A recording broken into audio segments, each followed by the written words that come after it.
SRQ Dentistry for donating his time and custom mouth guards to all our varsity and JV players. Thanks again to Dr. Lirio at SRQ Dentistry.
Tonight on TigerVision, defensive end Kevion Williams and the Palmetto defense will have to try to contain the Riverview Rams' high-flying RPO attack led by quarterback Sean White.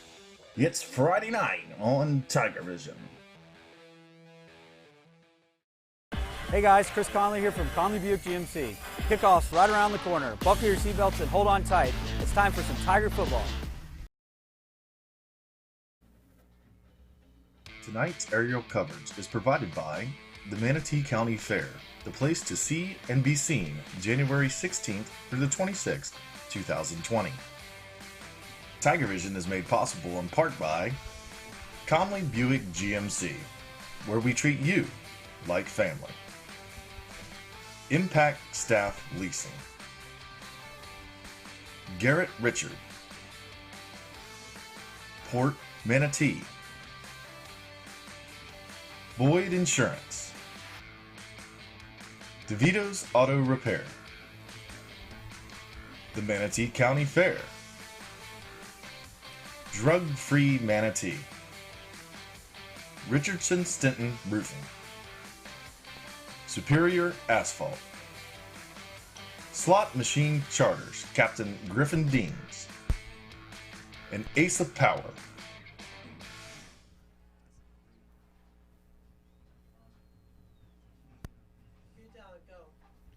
We are live broadcasting from the Sun Coast of Florida. We welcome you to the Ram Bowl here on the campus of Riverview High School in Sarasota, Florida. We welcome back, as always, the #1 fans in the world, our TigerVision, as presented by Conley Buick GMC fans. Hello again, everyone. I'm Brian Varnador, and I'm joined tonight by my broadcast partners, Mr. Rick Wells, Ken Burton Jr., along with sideline reporter Tom Porter, and tonight's statistician, Mr. Troy Bellamy. We should have a great game as the visiting Palmetto Tigers have made that trip south and have arrived here at the Ram Bowl, which is a very short drive from beautiful Sarasota's Siesta Key. With that, I'm going to turn it over to my broadcast partner, Mr. Rick Wells, for his thoughts. Rick? Good evening, Kenny and Brian. Good to be here tonight. Good to be here on a dry and clear night. After what we experienced last Friday against Manatee, I'll take the dry weather. So another huge game, another good football team that we are going to face again here tonight. There really are no easy games on this Tiger schedule. That's the way that Coach Marino likes it, and that's what we got. This team is very well coached. They match up very well to the Tigers with their speed, their strength, and also their experience, especially their quarterback. So tonight is going to be all about just execution, Kenny. I mean, the offense, in my opinion, they really came alive. The offensive line really came alive those last 4 or 5 drives last week against Manatee. Started off kind of slow. We had a hard time opening up the gaps for our tailbacks. Zay Williams was off a little bit with some of his throws, but I think you're going to see a much improved O-line here tonight. I talked to the coaches, and Coach Ty was really impressed with the practice that they had this week with the O-line. They feel that they will be able to run the ball tonight against Riverview. We're going to need them to do that, to give Zay a little bit of time to sit back there and find our speedy receivers. Defensively, what else can you say? They kept that game in check for 4 quarters. They're fast. Even on that sloppy, nasty field, they were able to go out there and stop some very big playmakers for Manatee. So I think tonight's going to be all about mistakes and who doesn't make them. I think these teams match up. We have played them several times. We know what they're made of, Kenny. So, if we can just keep those mistakes at a minimum, I think we win this ball game. Yes, Rick, you mentioned that we've played this team many times, and that's what scares me. This will be the 3rd time in a year we have played them, and of course last year we come back 17 points at home and knock them off. They go all the way to the Class 8A semifinals, almost run the table, win the state championship, and then we get to play them in the spring where we had a big 44-18 win or something like that. It was 44-21. Yeah, thank you, Brian. And so talking to Coach Marino Tuesday night on his show, he says you're going to see a different team, and I think he's absolutely right. I feel worried about getting ambushed. We're coming into their place. We have beat them soundly and embarrassingly the last 2 times, and so they're going to be ready for us. And you talked about the offense. We're going to need to score some points. They're 1-1, but they have played 2 quality opponents. Braden River, they put up 35. It was 35-28, and then they played Naples and lost 29-28. So they can score some points, but maybe they haven't seen our defense. So we'll just have to wait and see. And what a beautiful facility here at the Ram Bowl. A huge visitor section. The band is about to take the field. We're going to have the Star Spangled Banner here. Really the most important part of the broadcast in my book. But, looking at that team, 35 points last week. They played in similar field conditions, had to be a little bit drier field, but 35 points last Saturday or Friday night. I mean, that's impressive against any competition to play on a wet field as they did also. And to put that many points, and there's a lot of talent out there. The Hayes guys, they got Puda Hayes, that's a running back there. Amari Hayes, a receiver. Timmons is out there. He's great. They got a seasoned, 6'1", 205-pound quarterback that's very seasoned. Great offense.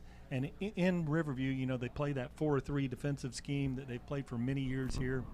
And Coach Simmons, they have a very a focus on defense also. Always one of those teams that you rarely find out of discipline.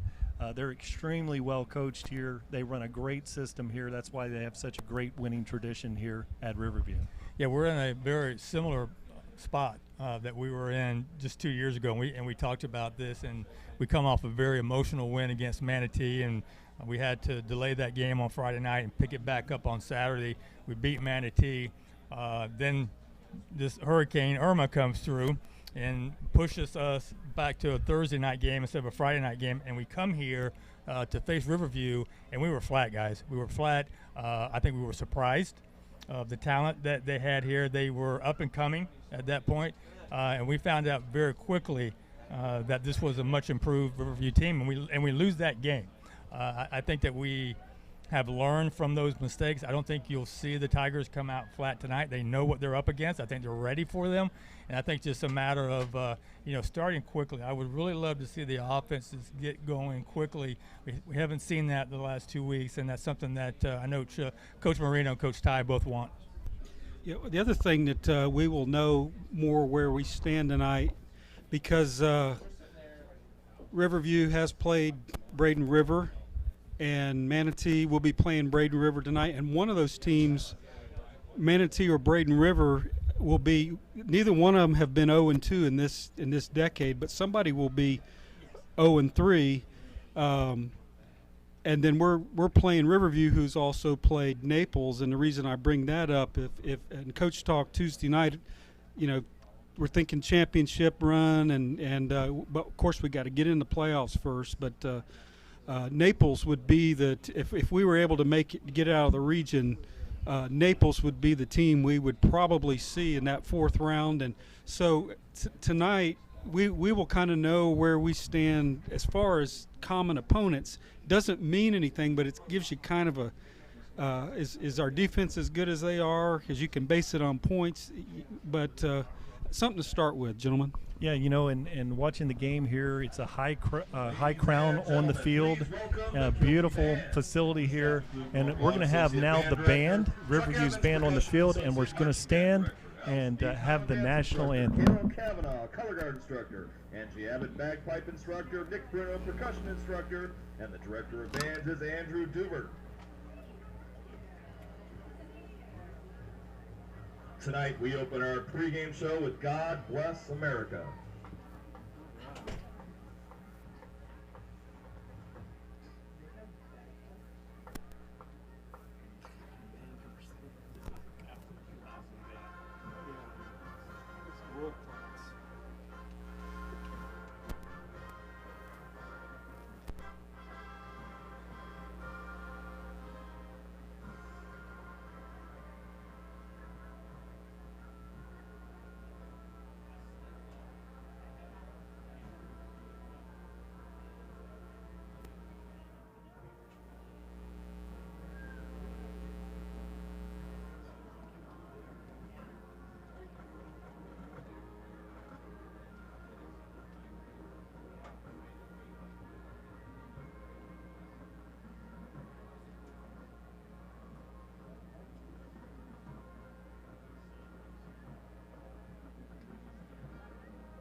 Pipe major Owen Gator now leads us in the traditional playing of Amazing Grace.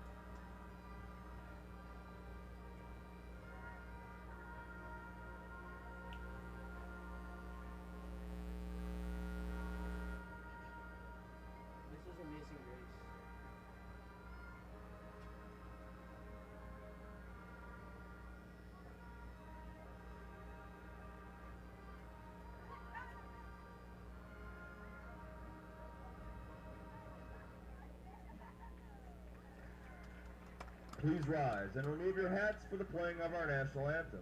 We thank the JROTC for providing the color guard and raising the flag at the west side of the stadium. Now, please join Band Captain Alex Garcia and the Kilty Band as we honor America.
please remain standing for the playing of our alma mater. Yes, sir. You? Yeah, you know, hanging in there. All right. Always working. Yeah, of course.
Give it up one more time for the best band in all the land. Brian Varnador back here with TigerVision as presented by Conley Buick GMC. And after hearing that impressive Riverview band out there, you know, it's a flashback from Tommy. Boy, that was awesome. And, you know, came out with God Bless America, Amazing Grace, and then the national anthem. And so we're going to try to pull it together here and get ready for some football. But tonight, the track, the field out there, we were talking about it previously, it's a high crown field. One of the things you wonder with your throwing on things like bubble screens and tunnel screens, it is a high crown out on the middle of the field. Sometimes quarterbacks have a little bit of time to settle in when you haven't played on a high crown. But let me tell you guys, it is dry out there, and it is a fast track. If you didn't like that sloppy, slow-down football last week, well, tonight, it's a fast track out there, gentlemen. Yeah, Coach Marino was telling us before the game, this will probably be the last time if we continue to play them, that if we come back here in 2 years, they'll have the artificial turf. So this will be the last time. I think the crown mainly has to do with probably the quarterback is probably the biggest one impacted. The linemen and the receivers and skilled, they're going to do their thing, but it's very noticeable. Well, the only good thing is it's going to be the same field for both teams. So, you know, there is some learning curves here. There is also a small crater right in the center of that logo, something that you need to watch out for. We were out there checking the field out. Another thing that the field conditions may hurt us a little bit is they didn't cut that grass. That grass is high. And I don't know if they're just trying to slow us down or what they're trying to do, but it's going to be high for both teams. So, it'll be soft when you land. So we'll just have to get through it. But I tell you what, guys, when we look at last week and we look at that defense, we can't help but point out Kevion Williams, a defensive end that basically converted defensive end that was a tight end, been playing offense most of his young career here, goes to D end this year because they need him there. 2 big block passes at the end of that game that helped us win that ball game, and the defense just was spectacular all the way around. Phenomenal. And think about Michael Brown, number 44. You know, he forces a fumble on the 1-yard line, Manatee going in to score. Then he has 10 tackles on the game and an interception that really sealed the deal. And great pressure there by Kevion Williams on that play, and great play on the interior line. And what we've seen, you've got Floyd Dozier Jr. out there having some great games, but some of the Jordan Renaud last week, yes, a freshman, 6'3", 250, made a huge play before the missed field goal in overtime for about a 3-yard loss. And that, with a neutral gain on that play, that kick would have been good. So big plays, and what we see on the defense is a lot of rotation out there.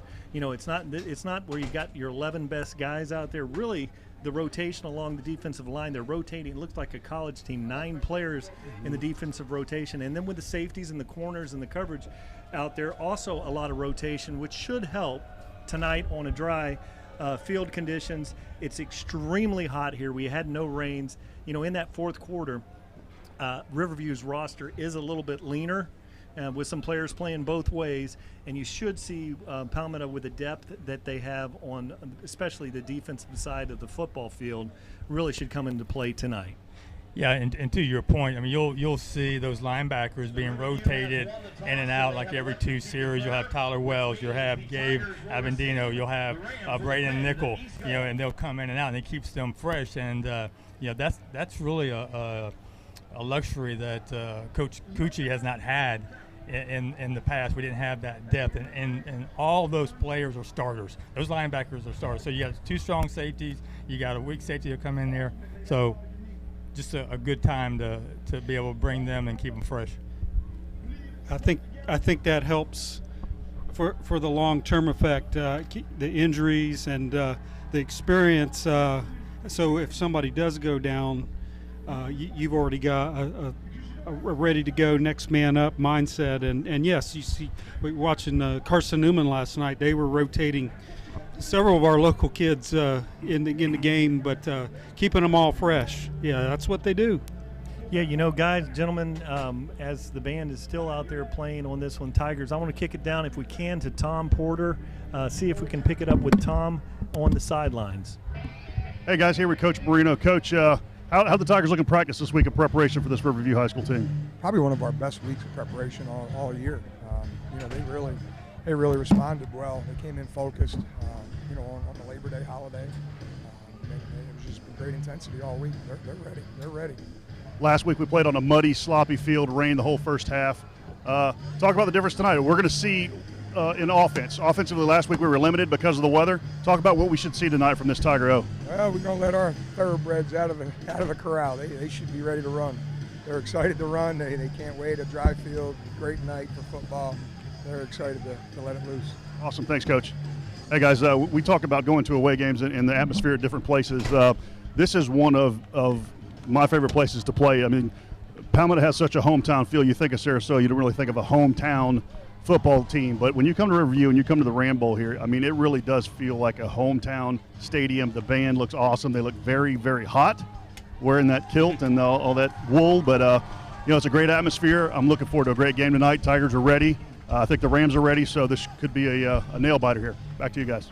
Thanks very much, Tom. One thing that we're going to notice here tonight with the Rams, they're coming back with a throwback uniform, and it's going to be a little difficult for us to spot the numbers on some of these. We're going to have to go to the monitor to see that. But the Palmetto Tigers, with those new Nike uniforms, white and with the red P on their numbers, very clearly visible. So here come the Palmetto Tigers. So let me say something else about that band. And I got to witness this 2 years ago when you guys were at the house, and I was over here just watching the game. Is this band will sit up there on the west side of the bleachers, and they will play every time Palmetto has the ball. When that offense is out, they're going to be playing loud. And it's like being in a college stadium. They're just doing anything they can to drown out the quarterback, and it's a good call. I mean, you know, but they are loud. You see how big they are. They can make some noise. So very, very effective. You remember the Bloomingdale game was just thinking last year, Ken. You know, that was something that probably the Tigers were not prepared for. They had a band of 300 out there, extremely loud and very effective, disrupting a lot of false start calls in the game. Yeah, absolutely. It's their 12th man, and that's one of the benefits doing TigerVision to, you know, hit these venues and get to see these. I mean, these are bands that you're going to see. The Bloomingdales and Riverview Rams, they're going to be playing somewhere on Thanksgiving or Christmas or New Year's. They're just that good, and they always have been. I tell you, they're going to be a little bit more comfortable because they have wool kilties on out there, and I can't even imagine how hot that is tonight with it being over 90 degrees. Well, even before, when we showed up, they were up in the home stands here practicing. And I thought, what are they doing? It's 5 o'clock. It's 90 degrees out, and they were taking pictures. So they have been out here several hours with the wool, and yeah, it's going to be a hot one for them. Now on the clock, the clocks are set at 12, so we're not having a rundown on the clock here. So we're not sure exactly how much time before the kickoff. Thank you, TigerVision fans. And I'm going to take this opportunity to give a shout out. Here come the Riverview Rams taking the field now.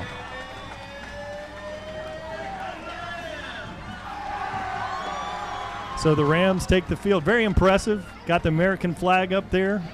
Just a great atmosphere here at the Ram Bowl.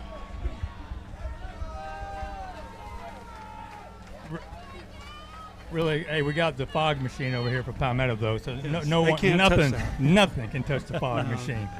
Coach Whitten has been oiling that thing up all you got to day. do is ask him. Look at him. Nobody can touch it. I got my lucky flip-flops on too, guys, just so you know. Oh, that's a big deal. Boy. That's good. That might be a trend that you have to keep. Tom had those lucky flip-flops on for a game, and he's probably going to keep having those. Tom, what's the energy level like there on the sideline? It's actually pretty good. Everybody's fired up. That was a little delayed pregame there. I haven't seen one quite that long, but we got quite a few fans in the stands, and the players are ready to go. Look like they're excited. The uniforms look awesome. That Ole Miss style with the red stripes on the white uniform looks unbelievable. The Tigers down the side, pretty awesome. Pretty good look tonight. Yeah, we do have a good contingent over there, but their visitor stands are so large. They're spread out, and we look pretty thin. They'll fill it up. But one thing I noticed, even listening to Coach Marino, he seemed very calm and confident tonight.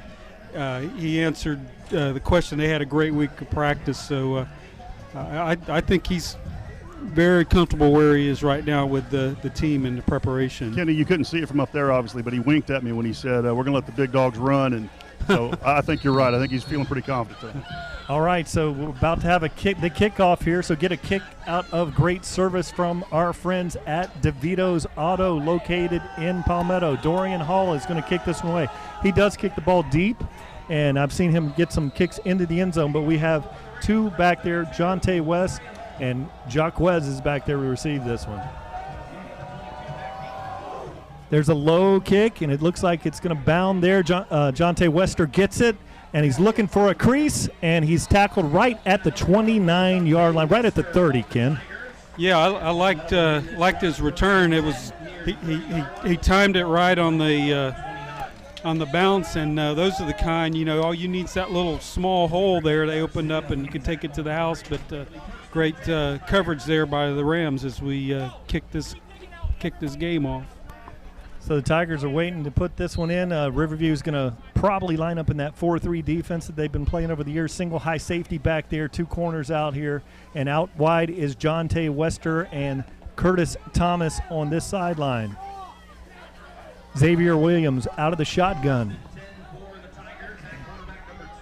And there is an option to the right. There's a pitch cut up there, and it goes for a first down, and he's out at the 45-yard line. Yeah, real good job to start the game off. Nothing real fancy, just a little pitch. We get one block and able to break a tackle there, and hey, a good way to start the night off. So Bubba Butler was out of the backfield. Now we have Sajel Hickson in the backfield. There's a handoff to Sajel Hickson, running hard middle of the field, and he goes for about a 7-yard gain. Big pancake block down the field there by number 52. Things are getting a little chippy out there. Yeah, and we got to be careful about that because that got us in trouble a couple of times last week, and we don't want to, disturb a nice little drive here already and get some crazy personal foul or unsportsmanlike. What I like about these calls, hopefully they have picked up right where they left off from the Manatee game, opening these holes for our back so we can establish that running game. All right, gentlemen, wide now. We have Curtis Thomas out here on the boundary, Jonte Wester in the slot, and Quez is and we have a false start there on the Tigers, so that's going to back them up 5 yards, and that will bring up about a 2nd and 8. So one thing I'm not hearing, I think the band is working their way up to the stands. We haven't heard them yet. Well, if we can get maybe one touchdown before they start. Yeah, I like that. But you got 300 of them. It takes them a while. They got to stay in order and do what bands do. And so, yes, let's score early and often. Jaquez Hughes is over here in the slot. And we have Xavier Williams awaits. Hands it off to fakes the handoff to Butler. Xavier Williams with the first down and more, and he's tackled at the 41-yard line. Great zone read play there. Xavier Williams stepping up run. Yeah, they did a good job of holding that ball to the last second too, and really taking that defensive end and making him go to the running back. So awesome job. Perfect read. Xavier Williams looks. He's got a wide open receiver, stone high. Great play there to get that one. Wester. That's a sure interception, but Wester was able to spin around there and get his fingertip, and that might be that high crown coming into play right here on a wide throw. I was thinking the exact same thing, Brian. He's got to make that adjustment there. Yeah, I mean, he's right in the middle of it. He is right on top of it. So it's in that little hole you were talking about. Right. So there's a little bit high of a throw. 2nd and 10 minutes and 51 seconds on the clock. Tigers looking pretty good here. Zorian Geathers is out here wide. Sajel Hickson in the backfield. Curtis Thomas in motion. Looks, flood route. He's got Thomas out there, and he dropped just a short completion of about 3 yards on the play. That was Bubba Butler. Bubba Butler. Yeah, say that 3 times real quick. Bubba Butler. He's nice coming out of that backfield. Just didn't have we've seen Bubba make some great cuts on that same route and turn that one inside, not able to do it that time. So 3rd and 7 here. First 3rd down for the evening.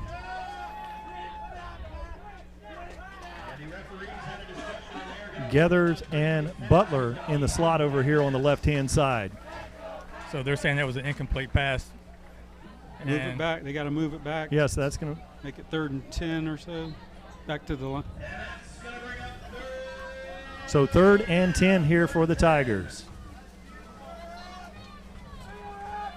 Williams looks. 3-man rush. Steps up, throws it out there wide, and it's caught out there by Jonte Wester. First down. That's going to be a first down. A great job. Now, I tell you, at first I'm thinking that thing's going to go into the stands.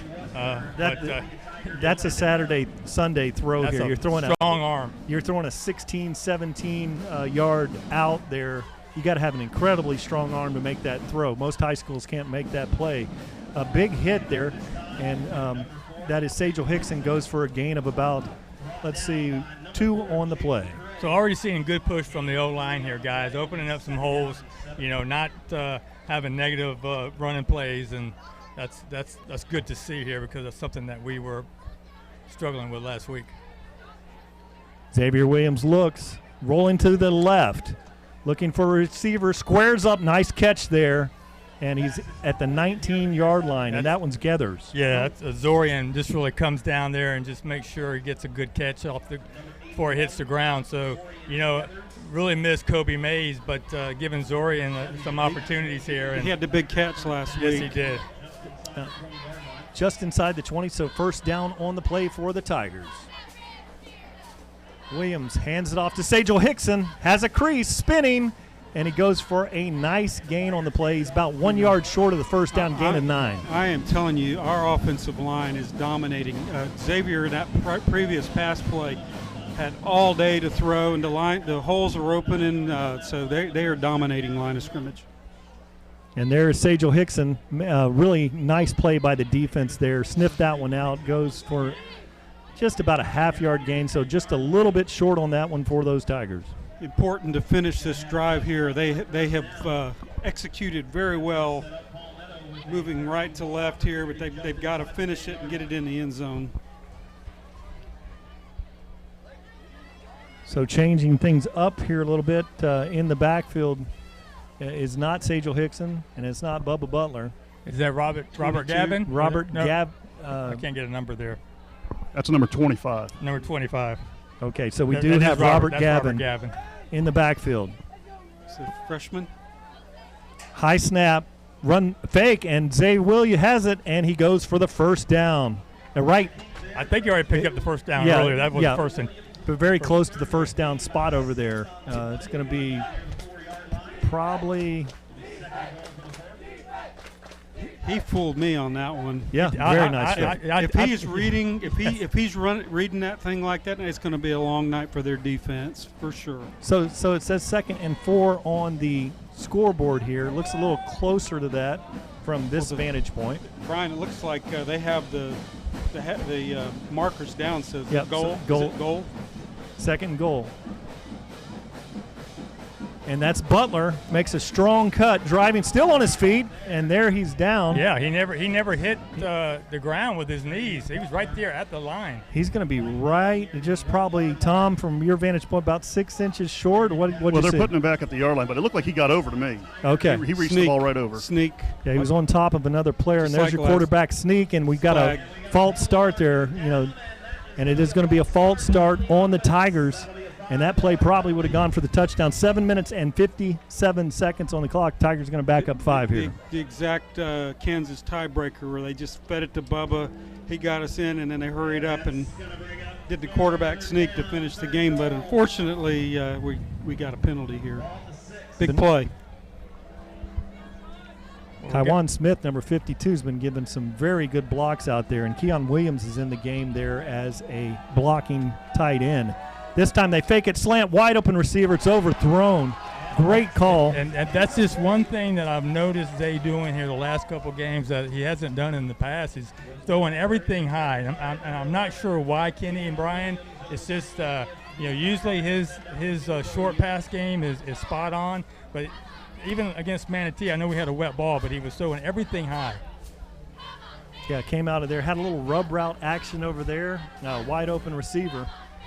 And just missed him on that one. So that brings up a 4th down, and we've got stoppage of the clock here with 7 minutes, 35 seconds remaining here in the first quarter. We took the timeout. Guys, very impressive drive there by the Tigers. A couple false start penalties, but the plays are there. You have to look at the sequential play calling from Coach Ty Stoll. Now, here's a replay of that last run by Butler. Now, watch this. He's on top of the other players. His knees are not down. Still going. Knees are not down. It looks like he scored. Right I think right there. Yeah, right there. I think he's at about the 2-inch line. Yep, 2-inch line. They don't. You always keep those legs moving, and that's right out of the textbook. And they really didn't give us a terrible spot there. No, not too bad. But then, you have the motion call that backs him up. Now Rafael Gonzalez is going to kick this one here, and the snap is going to be by Braden Nickel, spot by Williams. The hold is there. The kick is up, and it is good. So your Palmetto Tigers lead this one 3-0, 7 minutes, 32 seconds on the clock.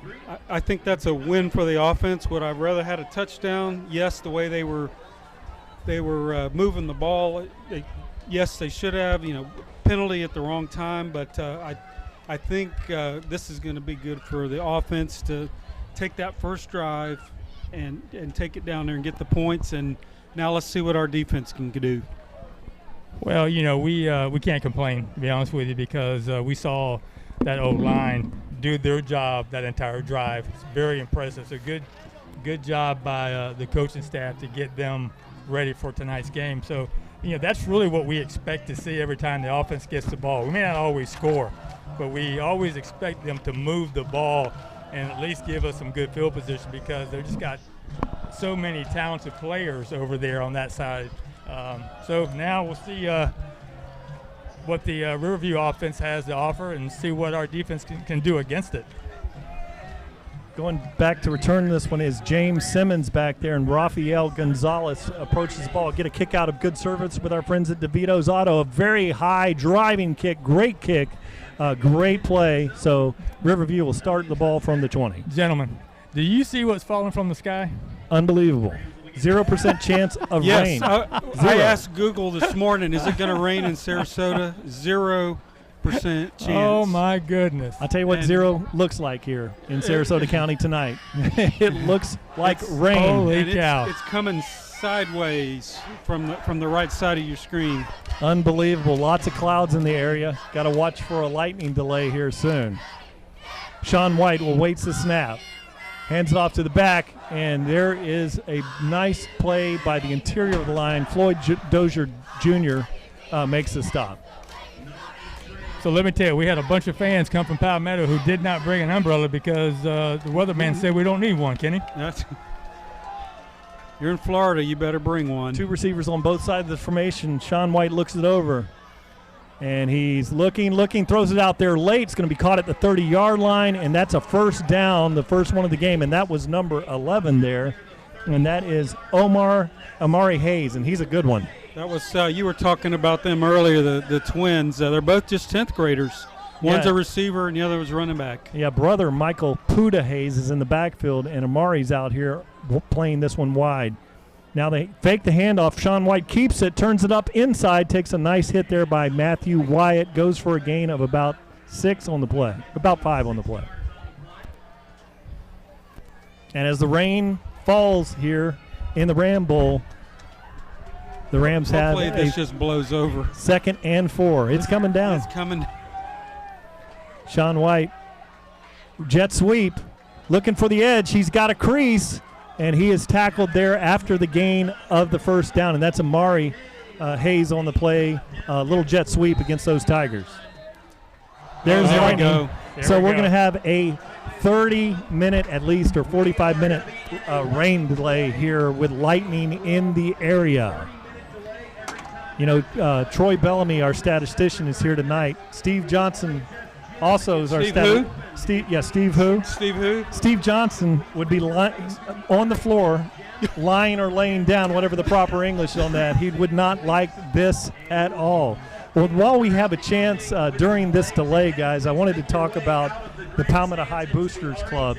The Palmetto High Athletic Boosters Club joined today. Palmetto High School Athletic Boosters is an independent organization that was created to support athletics at Palmetto High. To continue to fund the great sport programs we have here at Palmetto High School, we need your help to support our teams. With the assistance of TigerVision and thousands of faithful viewers we have, let's get it started tonight, y'all. It'd be fun to see. You know, we have 5,000 people watching these games, and it'd be fun to see how much we could raise. So we've got it all set up. The technology here, it's fast and easy, and let me tell you how it works. You're already on that www.palmettotigers.com landing page. That's www.palmettotigers.com landing page. And then on the top of the page, you can click on and join boosters. You'll see one of the fun things there is the IPFAM membership. That's I pay $5 a month membership annual. And it's right there, and if you click on that, and we also have the red and the black booster membership on the right. But let me tell you about the IPFAM program. Something they started at Clemson back in the 30s, which was I pay $10 a year after the Great Depression. And Palmetto Tiger with, Bill Britt, had a great idea. Let's start this at Palmetto High School with all the alumni that we have out here.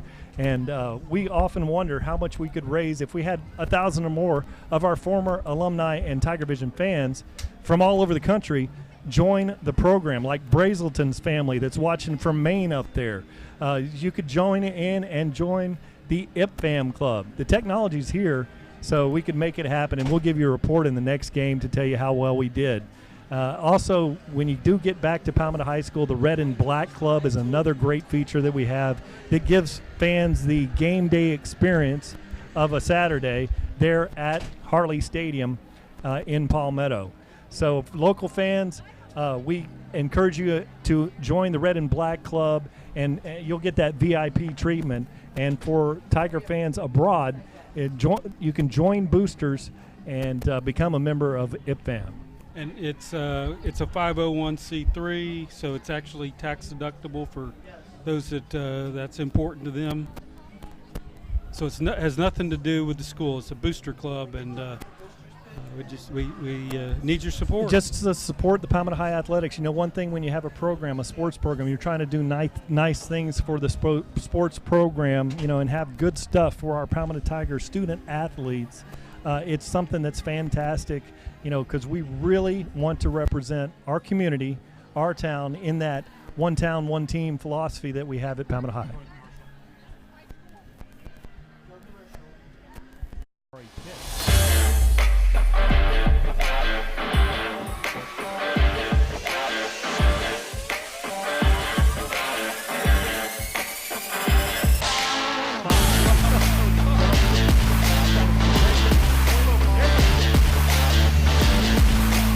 Hey guys, Chris Conley here from Conley Buick GMC. We're excited to be back for another season of Palmetto football and TigerVision. Good luck this year and go Tigers! 5, touchdown!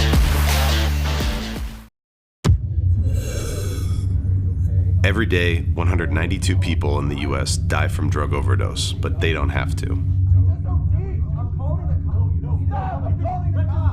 In Florida, if you're trying to save the life of another person, you're protected from prosecution by the Good Samaritan Act.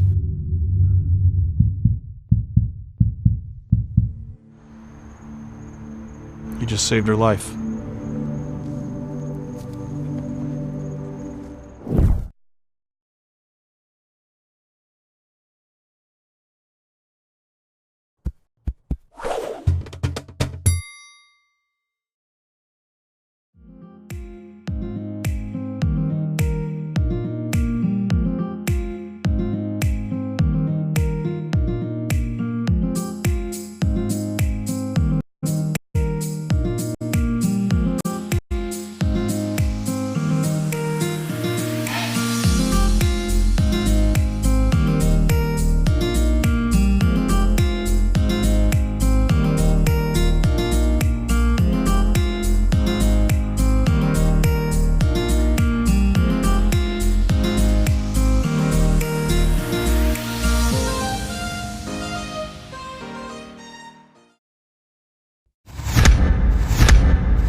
Hello, I'm Dan West, and I'm the General Manager of the Manatee River Fair Association and the Executive Director for the Florida Federation of Fairs, and I'm proud to be one town, one team. Back to the box here, guys. While we have this opportunity, I wanted to talk, give some shout-outs. You know, we have so many people watch us from all over the place, and I wanted to first say hi to Kelly Solinsky that's watching from Sarasota, Florida. And with the backdrop here of purple rain, it's kind of a purple horizon out here. Prince is on the loudspeakers. It's perfect. And wanted to say hey to my wife, Diane Varnador, my #1 fan, and the rest of the Varnador family out there. Ray Skeet of Ray Skeet TV. It's one of those nights, Ray. Here we go again. And we thank you for always being so positive and watching us. Jennifer and Rodney Rosenboom from High Springs, Florida. Lauren Shackelford and Bill Davis, class of 1982, Tallahassee, Florida. Mark Souza watching in from Seneca, South Carolina. Devin Hildebrandt watching us from Nashville, Tennessee. The Stolt family up there in Buffalo, New York, checking us out tonight. Caleb Keys in Mishawaka, Indiana. Elaine Monsor watching us from Des Moines, Iowa. Deborah Hodo, watching my classmate, watching from Denver, Colorado. Thomas Bell, class of 1992, is out watching us from Spokane, Washington out there. And we thank our many international viewers that are watching from abroad. You know, and I don't have a chance to go through everybody that's watching the game. I hope you're not getting bored. Had a great football game going here, 6 minutes and 24 seconds in the first quarter. Palmetto Tigers, pretty impressive on offense. And Riverview coming out, you know, they have a great scheme, and they looked like they were doing pretty well also. Sorry, guys, I wasn't paying attention. I was sending an email to my weatherman, Paul Delgado, Fox 13, because Paul told me it was not going to rain today, and I depend on Paul for accurate weather reports, Kenny. You know, Paul, we followed him on Facebook because he predicted that storm. Yes, he did. Would not hit Florida and would turn, and he said, just watch for that. And sure enough, he was spot on. But he said it's not going to rain tonight. Huh? Wow. I'm going to have to drop him. No, you gotta be consistent. No, I think he's my favorite. Some yeah, of the other ones good. During the hurricane season, I get so scared with some of the other ones that. This is what we do know. This is Florida, yes. And it doesn't take much for a small thunderstorm to pop up anywhere. And I think you just have a record-breaking heat, you know, going on right now because of the storm. But I didn't think there was much moisture left, but I guess it found us. I got a text from my wife, Lupita, back in Paris. She says it's raining there too, so don't feel too bad. Yeah, one thing you'll see coming out of this, the field is, you know, it's a steady rain, but it's not, you know, it's kind of misty. Looking from here, it's easy to say that from the comforts of the press box. Looking toward the lights, it's steady, but it's not that heavy rain that we had last Saturday. So it's going to be it's going to be really advantageous for those offenses because the receivers out there know where they're going to go, and that it's a big advantage. With the corners and the safeties out there, it's a real disadvantage for those guys. I don't really see this being a huge issue, guys. The field is not going to be overly wet here. I mean, it's not a heavy downpour. It is a mist. It's blowing quite quickly, honestly, from north to south. It's coming out of the west, coming right here. I mean, right off the Gulf of Mexico. So I don't think that's going to be a big deal. I think it's a matter of how long these kids have to stay in that locker room because of the lightning delay, and going to have an opportunity to come back out here. They give them a brief 15 minutes to stretch, and then you have to mentally prepare yourself to get right back into on the defensive side, right back into a very impressive drive by Riverview. And so that's a lot at stake here. Just something that you don't like to see right in the very beginning of a football game when you've been out there warming up and practicing for the last hour. Yeah, coaches show. I don't know how many times the word adversity. You started it. You kicked it off, and Coach Marino brought it up. This is some more adversity, and how do you respond to it?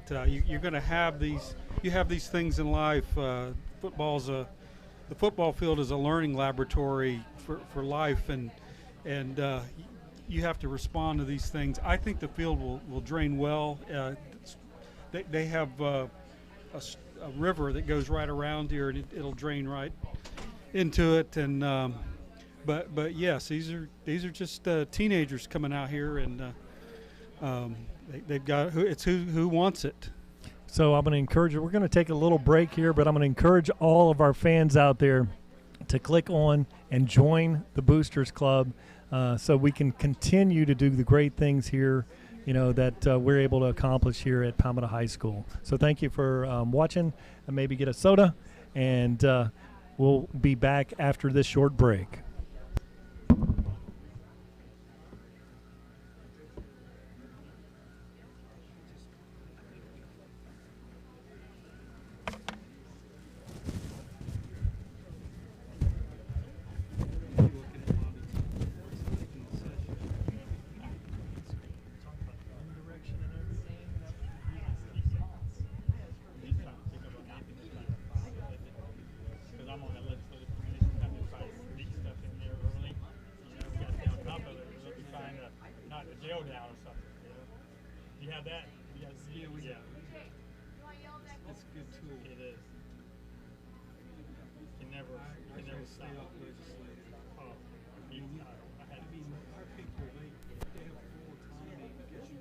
Once again, a reminder, we need everyone out of the grandstand, please. If you are in the grandstands, you need to make your way to the gymnasium. We need everyone out of the grandstand, please. The wind was blowing this way. It was trying to go east, right? It was coming out. We're on the north. It looked like it was kind of blowing, kind of like.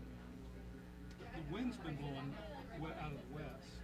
It's been blowing that way all day. It looked like it was trying to go like the southeast, like it was kind of. Yeah. I don't know if it's kind of hanging there. Must be just a huge.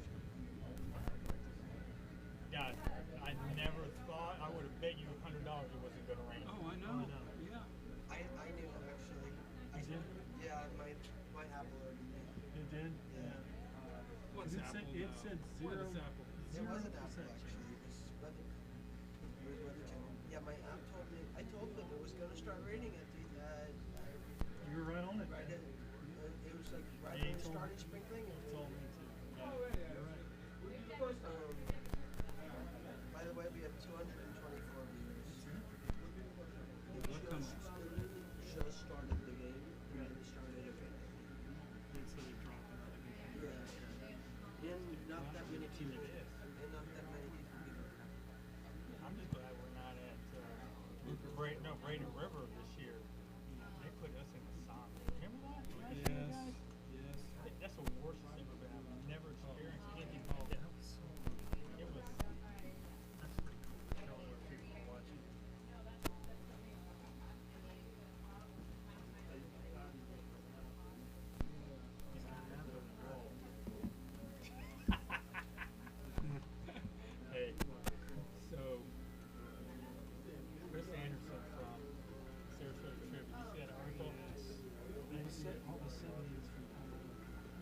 Yeah. So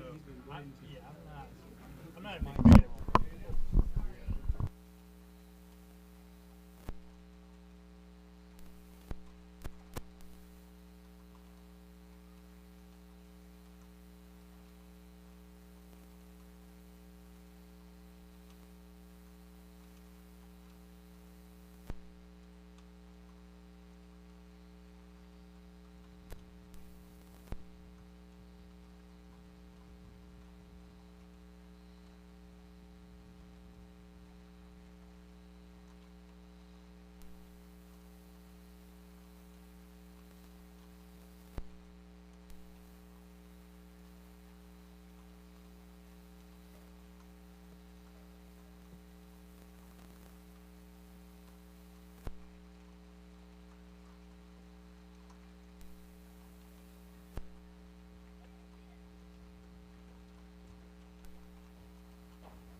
Brian Varnador here. TigerVision is presented by Conley Buick GMC. Well, fans, you know, TigerVision fans, it's one of those things, good things come to those that wait. So they've gone through all the cycle of all the music they could hear. They had Eddie Rabbitt's I Love a Rainy Night going. We had Purple Rain with Prince.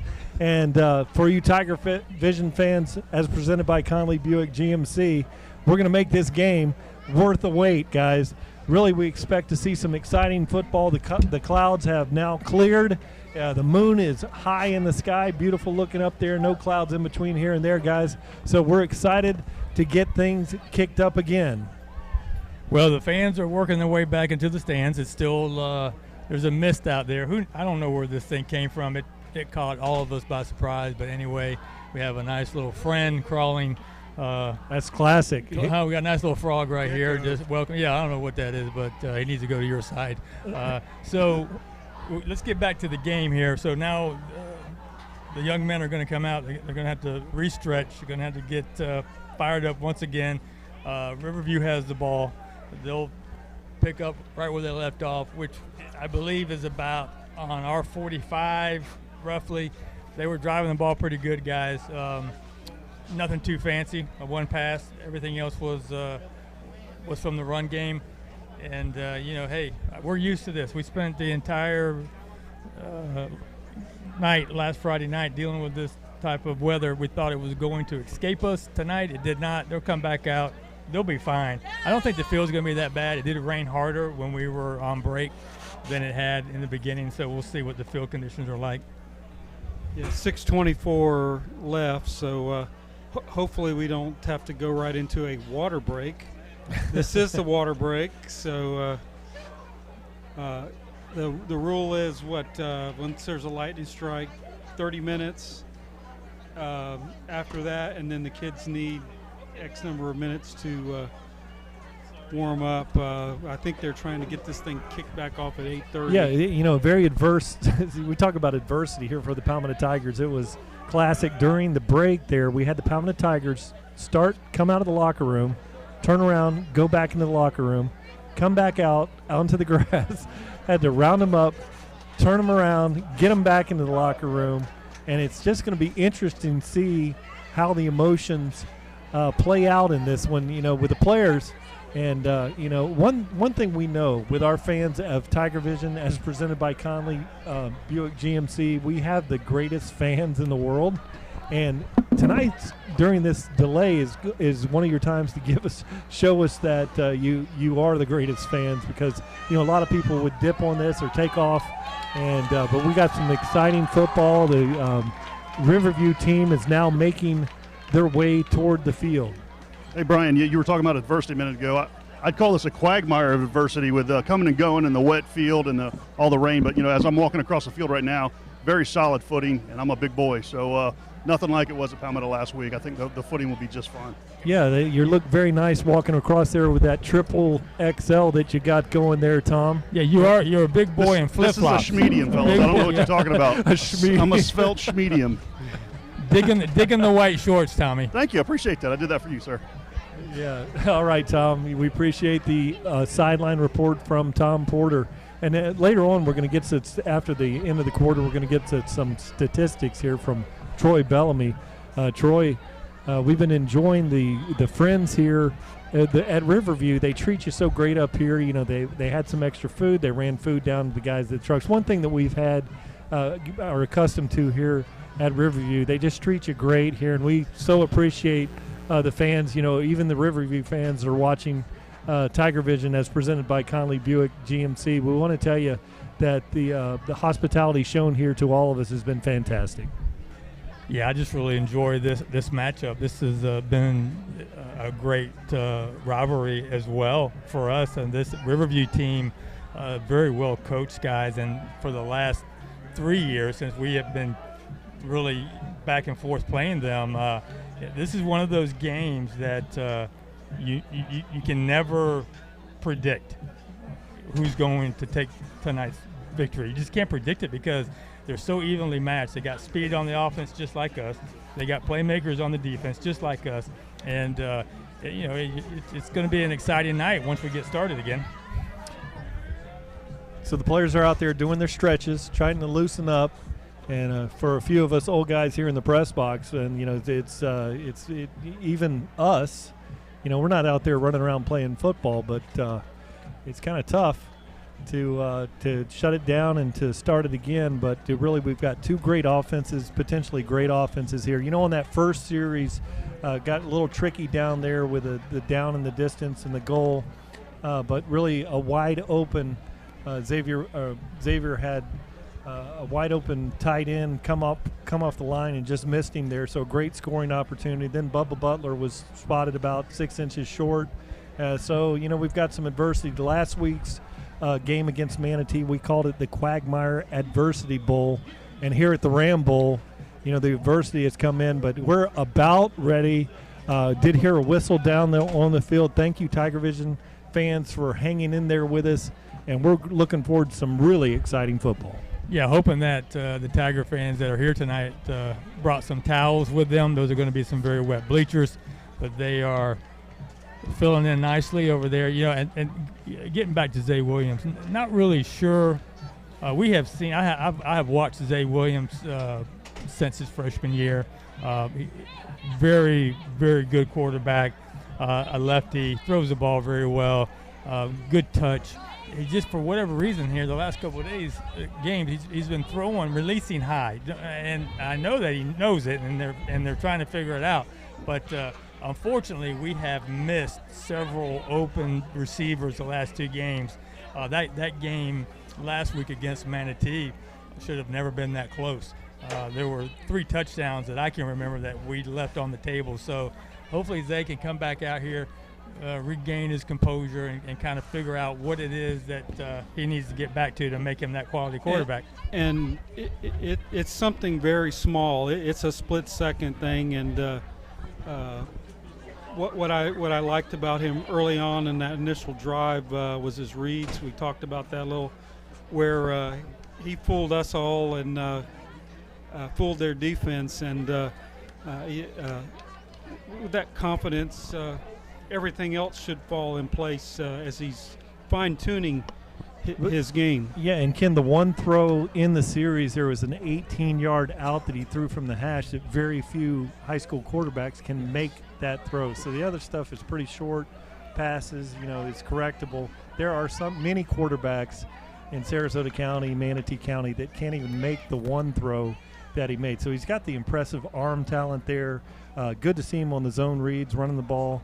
And so I look for him to settle down and settle in here and become that great quarterback he is. But now it is a 2nd and 9, it appears, and the ball is going to be marked right about the 45-yard line for Riverview as they start this one off. Yeah, so I want to say that Zay, his running game has really improved. I think he's become more comfortable under Coach Ty with running the ball. I don't think he really ran the ball that much with St. Stephen's and even on the JV team, but he looks really good running the ball, and we're going to need that as we move further into the schedule. Oh yeah, that opens up the backs. That opens everything up. If you got making running for first downs to move the chains, that's all. That plays into a defense and how they have to prepare for Palmetto every week. Well, Palmetto Tigers are out there. Defense is on the field.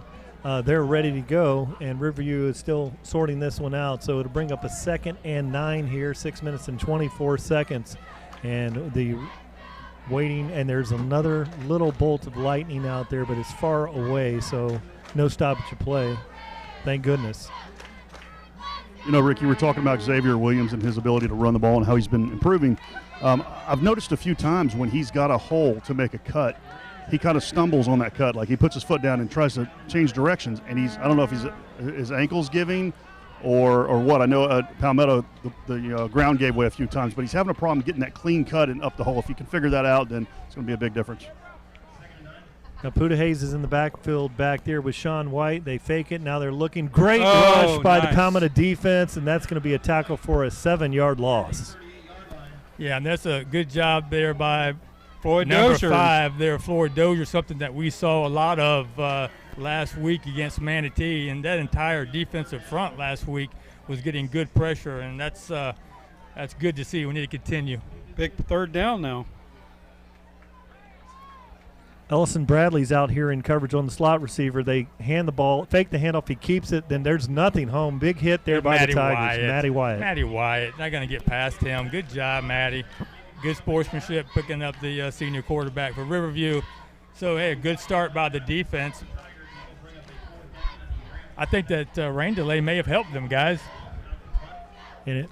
Yeah, absolutely. 2 big plays. Now they have to punt right back to us. So Dorian Hall, we've seen he's a very good punter, and he's got an excellent snapper in the tight end back there, number 87. Yeah, Riverview is missing a player on the punt team. Now they got 2 coming out. Now one's got to go out. So they got to watch for a delay here. And Jonte Wester awaits this one at the 26-yard line. Good pressure, and that's a high kick. So get away from it. And it's going to be trailing out. It's going to be spotted right at the 34-yard line. So good field position, great defensive hold for those Tigers. Yeah, really nice because before the lightning delay, Riverview was moving the ball pretty good, and their run game looked really sharp. So good job by the D-line, and offensively, just waiting for that spark, gentlemen. I know it's there. I know what they're capable of doing. Just waiting for them to explode and get that confidence back. Yeah, and you get an opportunity, Palmetto does, during that long delay to script their first, possession here. Had a lot of time to think that one over. So it's almost like coming out with a 2-minute offense. And you know a little bit about what they're doing. Great point, Brian. Now Xavier Williams is back there by himself in the backfield, and Jacquez Hughes goes through there, and Williams looks, he steps up, and he's running, and he's at the 40-yard line, and he gets down there after the first down. Great play by Xavier Williams. Yeah, real good job. He didn't stumble that time. Yeah, I think, I don't think that he is looking to run. Most of the time he's looking to throw, keeps his eyes downfield, start off with an empty backfield. But good job picking up another first down. And Hal Bloom came up and made a big hit there. It was a little shaken up on the play, but the Blooms have been very good to Riverview over the years. Xavier Williams hands ball off to Butler, makes a great cut, gets to the line of scrimmage, goes for about just maybe half a yard gain on the play. Yeah, good cut by Bubba. Almost got taken down in the backfield. Looking at number 99 over there, trying to get a number is like trying to find a needle in a haystack over here. It's hard to read those numbers for Riverview, but I think every team that we played this year has had a big 99 on the defense. I like nose guard. Yeah, looks like maybe Matthew Bowman. Yeah, Bowman, he's a fine nose tackle. Palmetto moves early there, and that's going to be a false start on the Tigers. Looked like that Dravian Butler came out of his cut a little bit early, so that'll bring up 2nd and 15. Yeah, so if that's kind of been the Achilles heel, penalties on the offense, we have a good drive going here. The last 2 weeks we have hurt ourselves with penalties, Kenny, and that just stops that momentum. And usually you don't see Bubba do that. And on a wet field, it just makes it that much more difficult to move the chains. So big play here. They got to get at least half of this back. Sorian Gathers is out here wide. 3 receivers out there to the right. Williams fakes the handoff, so there's a bubble out there, and it's going to be Curtis Thomas, and he shakes one tackle, but it's going to be a short gain on the play, so it's going to bring up 3rd and 11. I really thought he was tackled for no gain, but somehow he came loose, Rick. And yeah, well, we're over here like on the left hash mark. That was another long pass across the field that Zay had to make, and it seemed like it took forever for Curtis to grab it. So 3rd and 13 on the play. Palmetto Tigers have the ball spotted at the 44-yard line. And now we have trying to just get a dryer ball in there. Dry ball. That's a good thing. So great job over there trying to get a ball that's not as wet. 3 minutes and 13 seconds on the clock. Xavier Williams looks, steps up, he's running, and he's going to come about a yard short of the first down. A little bit of a decision here for the Tigers. Yeah, maybe about a half a yard short. Yeah. He makes one little move there at the very end and picks up another half yard. So I guess they're going to go for it. I don't see Coach Marino even thinking about it. Yeah, I think you go for it. That is 2 good runs that he has opted. Like you said, I know he wants to throw it, but two good runs. 4th and 1. You'll see a very disciplined Riverview team over there. I don't think that they'll be drawn offside. 3 receivers out here to the left. And we have option left, and that's going to have the corner. That's and more. wide open. That's Sejal Hickson. Oh, got a flag right there. If we can pull that up on the replay. Is that going to be on But Curtis? Probably on the slot. Yeah, slot receiver out there. And Curtis, low block there by number 8 on the play. Curtis Thomas, it's going to bring us back. Now it's definitely punt. Yeah, low block. So now the punting team goes out there. Rafael Gonzalez is going to trot out there, get a kick out of good service from our friends at DeVito's Auto located in Palmetto. Yeah, he was about 4 yards past the line, and very unfortunate. That's a dangerous block.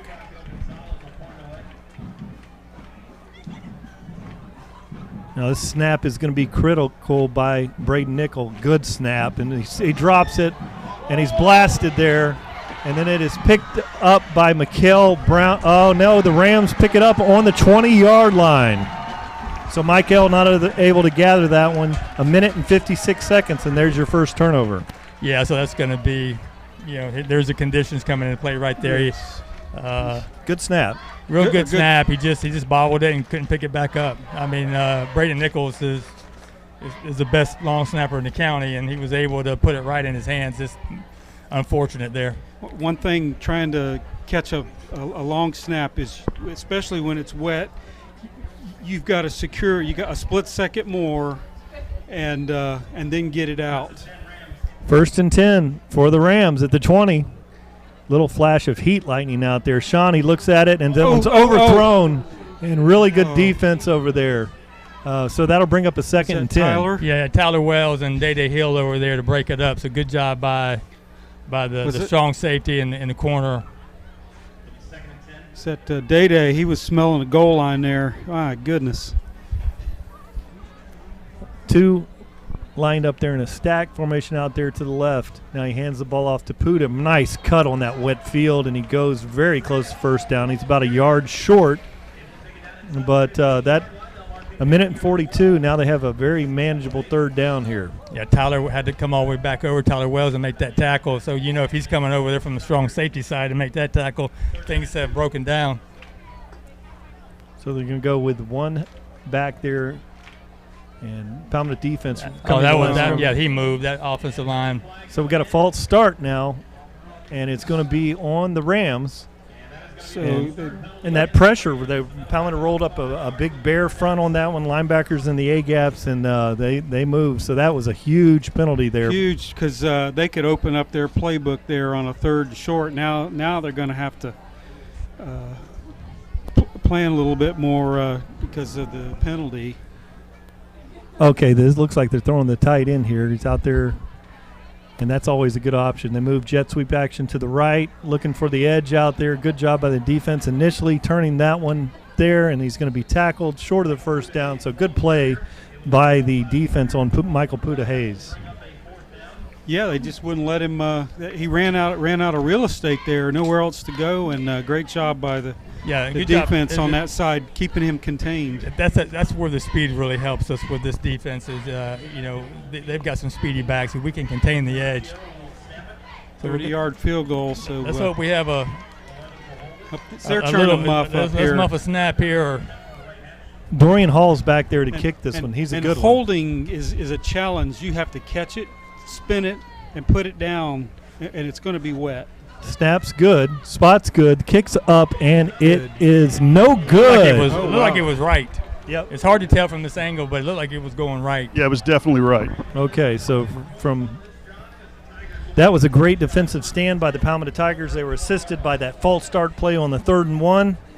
So you see a little bit of the anxiety of both teams out here after the rain delay. So they're going to settle down and start playing some football. I look for the Tigers to have a really good drive on this next possession. Well, to have that muff snap and to have Riverview come here with just excellent field position and not to get any points out of it, defensively, you had to feel really, really good about what you were absolutely, able to do there. Rick. Like last week when Manatee got all the way down to the 4, we get the turnover. They really get tough around that goal line. Oh, nice cut there. And that's going to be Sajel Hickson takes a big hit there, and I think Flag. that's Bloom coming up for the hit. We may have had a face mask or on that, or horse collar. Yeah. I think Bloom was clean coming up there for the big hit, but that actually was Hunter Hartog team coming up, and so we had a horse collar as well. Oh, it's a face mask. Face mask. Okay. You guys will notice number 75 is back at center this week. Okay, so Lee Matthews out there at center. Good observation there, Tom. So that's a first down for the Tigers. Let's see.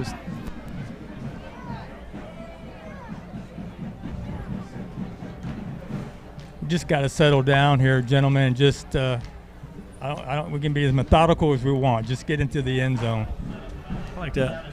I like the first down and 3. I like to run the rock right here. Oh, high snap. It's down, and they're going to get it. And once again, Riverview's got the ball at the 23. Another big test coming up for this Palmetto Tiger defense. We how unfortunate. Yeah, we're making some critical mistakes, and unfortunately, the ball is right behind Zay, but he doesn't know where it's at. He couldn't find it. Here we go on the replay. We're going to see it, Rick. You can describe. Yeah, he is looking the other way. No chance. So at the end of the first quarter, your Palmetto Tigers are hanging on to a 3-0 lead, but the Rams are in great field position here to start this off. We're really putting.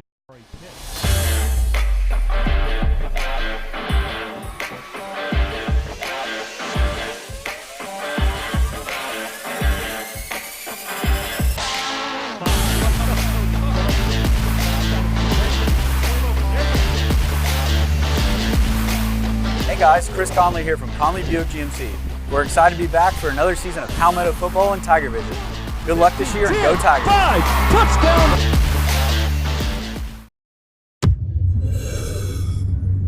Every day, 192 people in the U.S. die from drug overdose, but they don't have to. In Florida, if you're trying to save the life of another person, Sean Williams waits the snap in the shotgun. They fake the jet sweep, now hit him upside. The ball nearly came out there. Michael Brown coming up with a big play. Yeah, so that last play, it's a timing play. The snap is high. Sagel's already like in his move to accept the handoff, but defense has just got a hold here again. And trouble with that exchange, too. Just about came out of there. And Sean White takes it, looks. He's got the little hitch out there. Good defense, and he's picked off. There it is. He's got it. He's at the 40. They're not going to catch Day Hill. He's at and he cuts it back. 40. Better hold on to the ball. Oh, my goodness. And he scores. My goodness. And who was that? Kendall Reynolds. What? At the right spot at the right time. Okay, well, what we've learned in these last two possessions, that ball is extremely slick out there. You've seen all kinds of exchange problems, but check this one out on the replay. He is staring him down. There's Data just waiting. Day Hill jumps the out route, coming down the sideline, makes a very nice cut here. And I think you get a hand right there by the quarterback. Gets in, or no? Just both of them. Yeah. And look at Kendall Reynolds. Give me the rock, baby. I'm taking it to the house. Kendall Reynolds. Boys, I'm going to tell you that's an amazing play, but if you look at me over here on the 44-yard line, that's where he actually stepped out of bounds. I'm so glad there's no replay, but he clearly stepped out of bounds right in front of me here. All right, don't tell nobody. Don't tell anyone. I'm whispering. I'm whispering. He just told 700 people. They all know. They saw it. They know. Good point. Here on Homer Vision, he looked clearly in bounds to me. But Gonzalez way over here. And the kick is up, and it is good. So your Palmetto Tigers have the 10-0 score. So let's talk about this. So you've got two fumbles. Look at him. Right, and we look at Dave just waiting. Just waiting. He stared the receiver down. But go. I'm sorry. Go ahead. We get 7 points out of this, and we should be down like 14-3. That's right. Very much, yes. Look at this. Go, Kendall. Yeah. Give it to me. And that wasn't an easy catch for Kendall either. He had to concentrate on that. It was like a tip drill. That's Kendall Reynolds' first recovery for a touchdown that I remember, and that's really a big break for the Tigers. Great play by Day Hill, and let's see if this sloppy handling of the ball continues in this game. They're really having a time Both Both teams. It's almost better when it has rained so hard and it's slick, or but it must just be slick. We talked about this earlier. This field, this grass is high. They didn't cut it, and so that ball was just laying right there on very high wet grass. Saturated. Get a kick out of good service with our friends at DeVito's Auto in Ellenton, Florida. Gonzalez takes it, crushes a nice-looking kickback there, fielded at the 1-yard line. Oh, no, he straddled, so it's a touchback. Great play, Rafael Gonzalez. Yeah, anytime you can keep the kick returners from returning is a great thing. Now, really, that has to be a little bit demoralizing for the Riverview Rams. They get the ball, right in the red zone twice. Unable to put points on the board. Come out of that with a big turnover, and Palmetto Tigers with this 10-0 lead with 11-18. And we told you TigerVision, as presented by Conley Buick GMC Fins, to hang in there. It was going to get exciting. Well, it is exciting. And we're a long way from being over here. We had 2 covering 1 over here. Now rolling over late is Crawford. And they fake it, and they're going to throw the little tunnel screen out there. And he shakes the tackle, and that's Timmons out there. He's a great-looking receiver, but a really good play by the defense. A good receiver, not much for size, very small, very light, but can turn on the after boosters and get out of the way if he needs to. Little tunnel screen action over there by the Rams. Now they hand it off. Big gap there, and there's by the defense, and he's going to tackle by Day Hill at the 49-yard line. He saved a touchdown there. He was sure all did. set. We've seen Day do that several times the last 2 years just because of his speed, able to make a tackle when you think that runner is gone. So really a great play by Day Hill. They got it in midfield here, hand it off to the back. He cuts it up inside, and there is a penalty in the backfield. So we'll see as they sort this one out. Yeah, I think that guard, he was all over one of our players. He was taking him to lunch. So we see we got holding. That's good. That's 10 yards. Boy, tough break for the Rams here. That brings up a 1st and 20. And as we've seen in these wet games, you get a big penalty like that, it is almost impossible to overcome. Got Ellison Bradley out here in coverage with Raquan Crawford. Big cushion on this side of the field. Sean White looks things over, and it's a keeper. And he's got a little room, made a nice move on Matthew White. Now he's got the sideline. He's got the first down and tackled there after the big first down play. Gentlemen, I remember him from last year, and he doesn't look fast out there, but he's good enough to take it up and smart. I've been very impressed with him. And very solid on his cuts. I remember that from last year. Mm-hmm. He makes some pretty good cuts, made a really good cut on Matthew Wyatt to pop that one. Now the back's got it. Good blocking on the edge initially, and he goes for about a 7-yard gain. Yeah, they are beating us on a line of scrimmage. They're running untouched into the 2nd and 3rd levels here. And that's Trey Hall here with the cameras flashing here, I hope. There's a little bit of lightning way on the horizon, but I think we're good to go. Sean White takes this one out of the shotgun. Jet sweep action. This time the Tigers did a better job initially, but he's got the first down. Yeah, there was a running lane up the hash mark there, and took advantage of it and was able to move the chains as they drive down the field effortlessly. And this Michael Pooh Bear Hayes is a very good runner back there, and they're shuffling them around. It's Hayes and Trey Hall. They're rotating the backs. They run the option to the left. He pitches it late. He's got the edge out there. Good block out there by the receiver. He's looking for the sideline. He's tackled, run out of bounds there at the 5. Yeah, really just good blocking by the O-line for Riverview. They're having their way right now. And all of a sudden, they just they woke up and doing it methodically, running and passing and effortlessly. So the ball at the 5. White looks. Hands the ball off. Big hit there. And a great fake. He kept it, and he is very close. He's down to about the 1-yard line. And he faked all of us up here sure as well. Oh, yeah, I thought the back had it for sure. So So they got him spotted right at the 2. So across the board here, quarter 2, ball at 2, 2nd and 2.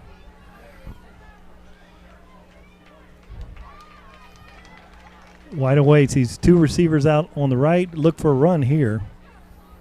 And he hands the ball, and it is a nice hit there, but he's in for the touchdown. So the Rams now have. Did you see the official? I never saw the official touchdown.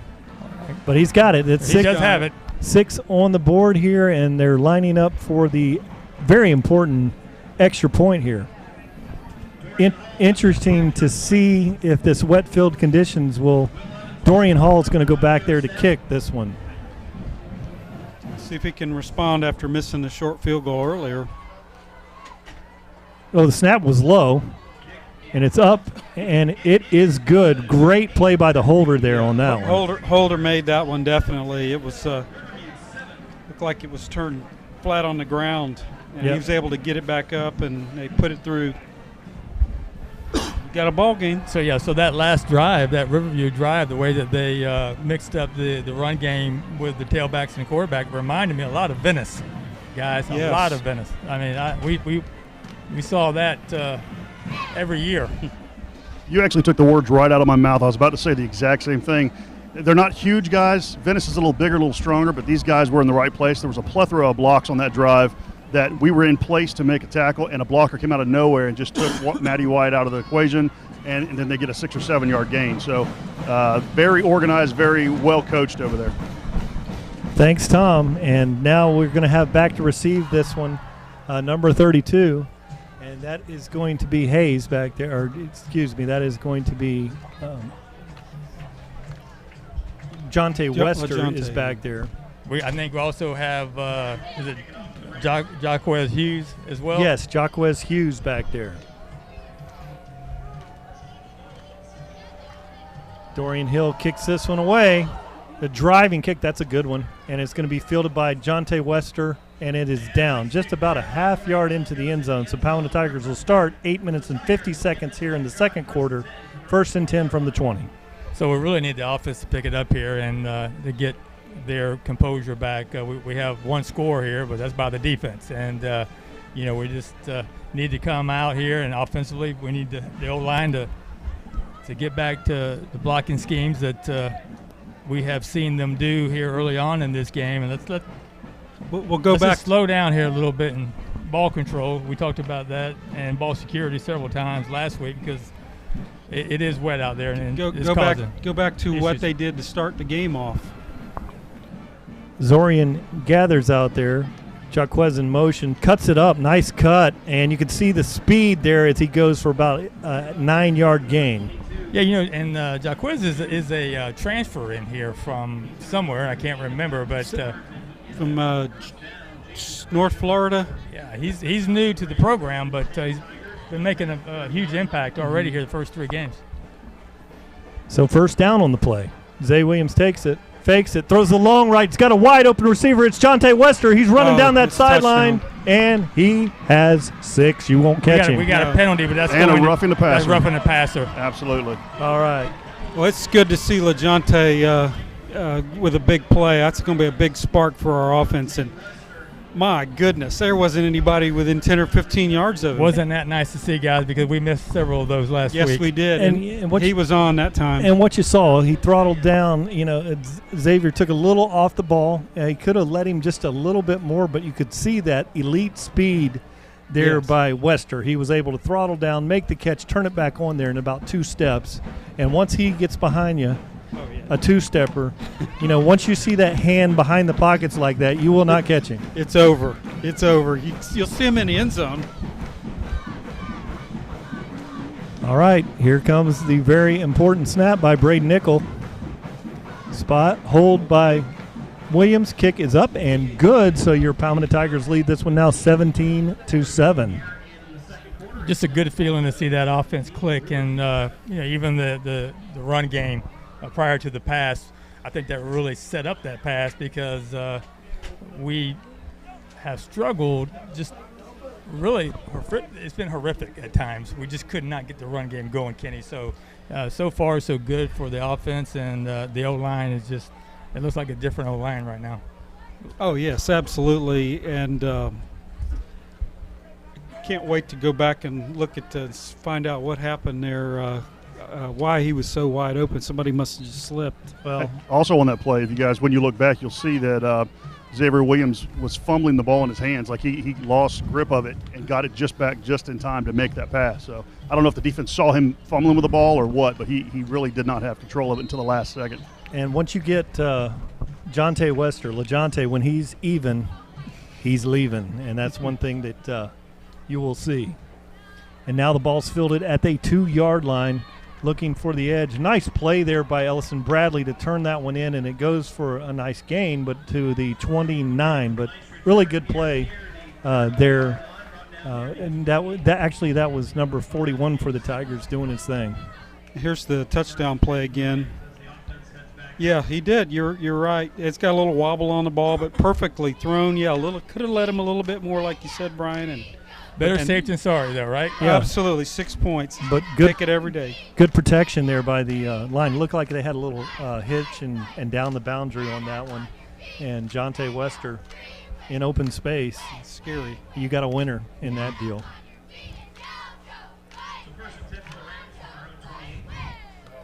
No backs. Tight ends out here in the slot. And he looks, throws it to the right. Oh, the ball's up and picked off, and that's Day Hill. Let's see what he can do. Shakes one tackle, and he's tackled there. So big play. Day Hill's second interception of the game. And now we're seeing where the ball is slipping off of their hands into our favor, and it's going to be back and forth all night the way this game. Let's watch the replay. He's staring down his receivers too. And great play by Damian Hill. See him get up on that. And boy, watch him lock this ball up here. Yeah. Not going to have it come out of his hands on that one. So now, big play for the Palmetto Tiger defense. 8:08 on the clock. Palmetto Tigers with a 17-7 lead. Ball is spotted at the 36-yard line. Xavier Williams back there. One back. They're going to follow that big blocker, and that is Sajel Hickson that goes for about a, let's call it, 6-yard gain.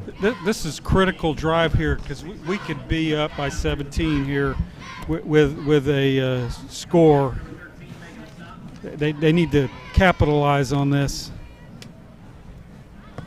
All right, big play, big series for the Tigers. This could be, one of those that kind of breaks the will of the defense if you can score right here, right now. And we have Curtis Thomas out here wide with LaJonte Wester. One single out there to the left. Williams fakes a handoff to Hickson. Now he looks for the big ball down the sideline, and he's got Wester, and he makes the catch, and he's going to be great catch there. Great, my goodness. 4-yard line. Yeah, great concentration by Jonte to be able to bring that in. That ball floated just a tad, but he was able to keep his feet in bounds and secure the catch. I was thinking the same thing. It took a long time for that ball to get to him. He made the adjustments, and he had all day to throw the ball. I think them boys are scared of Jonte. He was 10, 15 yards off of him at that point. Oh, yeah. Why wouldn't you? Why wouldn't you? Yeah, Tom, exactly. Tom, you would need about a 50-yard cushion. Now Williams is out there, and he hands the ball to Sajel Hickson. Had a good lane there, and he's in for 6. I think, he was already over. It's a touchdown. It's a touchdown. The ball came out, but he was already across the line. Yes. Yeah, they are all struggling with that wet tater out there, but he was able to stretch that one across the goal line. Well, these guys they're fighting right for every yard, and when you're fighting like that and that ball is out there and it's slippery already, it's scary. But good, just what the doctor ordered here. Big drive.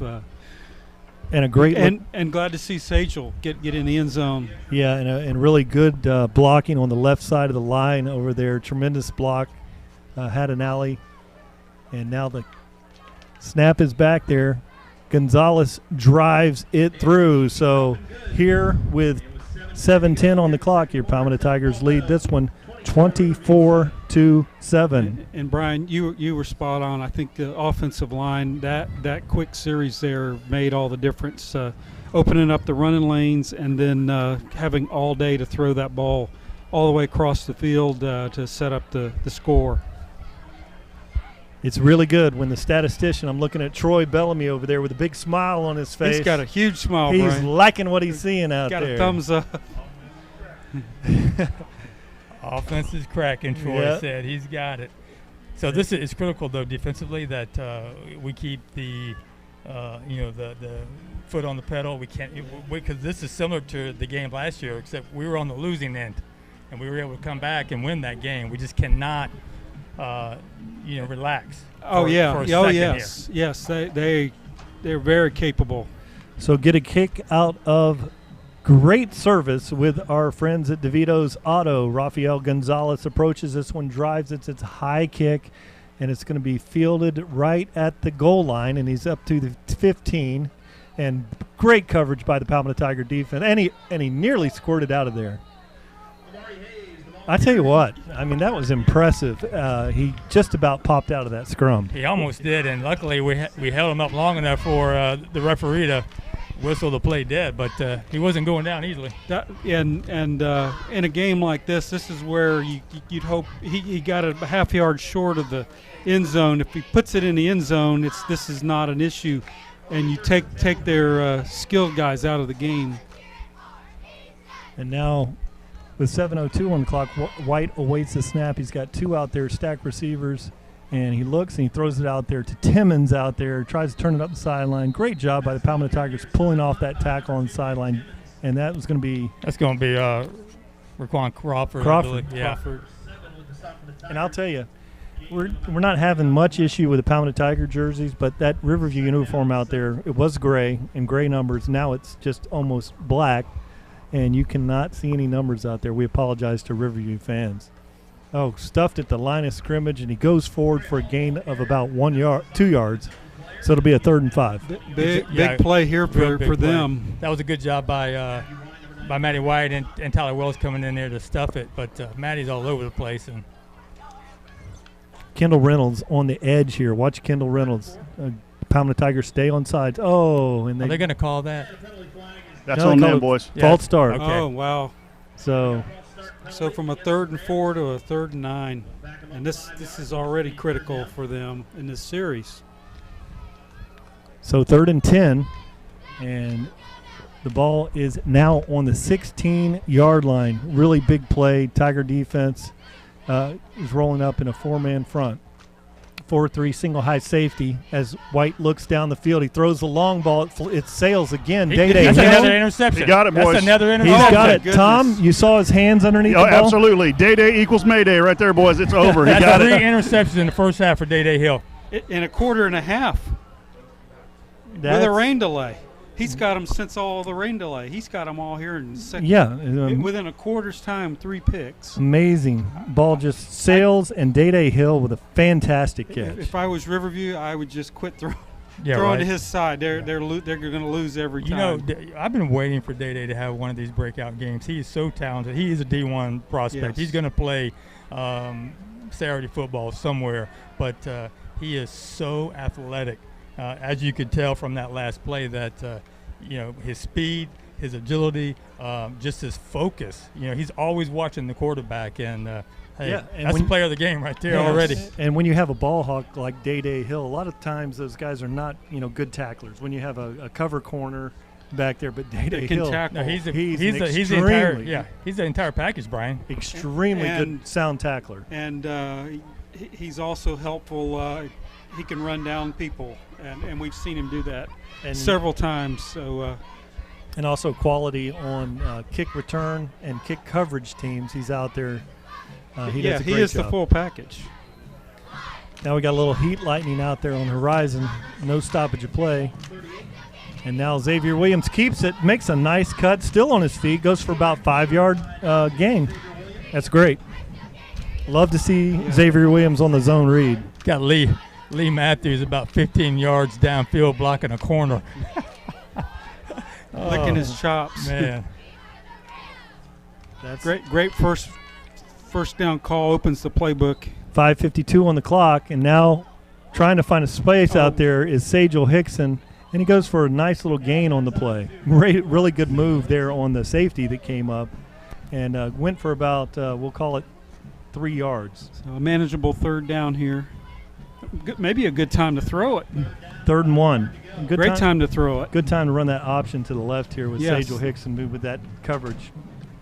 And now Xavier Williams looks. Go. And he's had a receiver, and he throws it down, and incomplete. Almost Wow. picked off. And that was Bubba Butler. Bubba who never drops it. Yeah, he didn't get his hands out there. It bounced off of his front of his shoulder pads.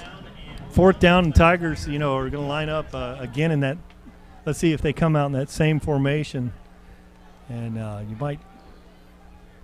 Let's see, they're going to spot it on this right boundary. So, if you're going to run a jet sweep or something, an option, you probably would go to the left side to the strong side of the field. But once again, you see how Zay is always keeping his eyes downfield. He's running the ball, but he doesn't really want to shoot upfield. He wants to make that completion. And it was a big one. Big play. Just dropped. There is Super Sajal doing his thing. Goes for the 1st down. Just a simple, straight-up dive. Here we come, and get behind Big Lee Matthews there and move the chains. Yeah, there you go. And I think, Lee is really feeling it tonight. Yeah, he's blocking hard. He's pushing that D lineman right off the ball quickly, and he's really the captain of the offense. We need him to be on his game. Now he's got this one. He's the center on this play. They've been shuffling him around. Good snap, and there's Sajal Hickson looking for at the edge. Ball's out. Get down. And it's a scrum, and it will be Riverview ball. Riverview ball. Yep. So with 4:48, another turnover. Man, there has been some turnovers in this one. So 4:48 on the clock here, 24-7. Let's take a look at this one. Rick, walk us through. Well, Sajal, he tries to cut right here, and when he does that, he's always fighting. It's just not. He doesn't have the ball up high enough. That's the problem right there. But he's always looking for an extra yard, and you got to love him for that. He's just fighting for as much as he can get. So I know he's disappointed, but that's just about keeping that ball up higher, Kenny, and keeping it tight. The beauty of this, at least we turned it over deep in their territory. They're going to have to go 80-something yards to score.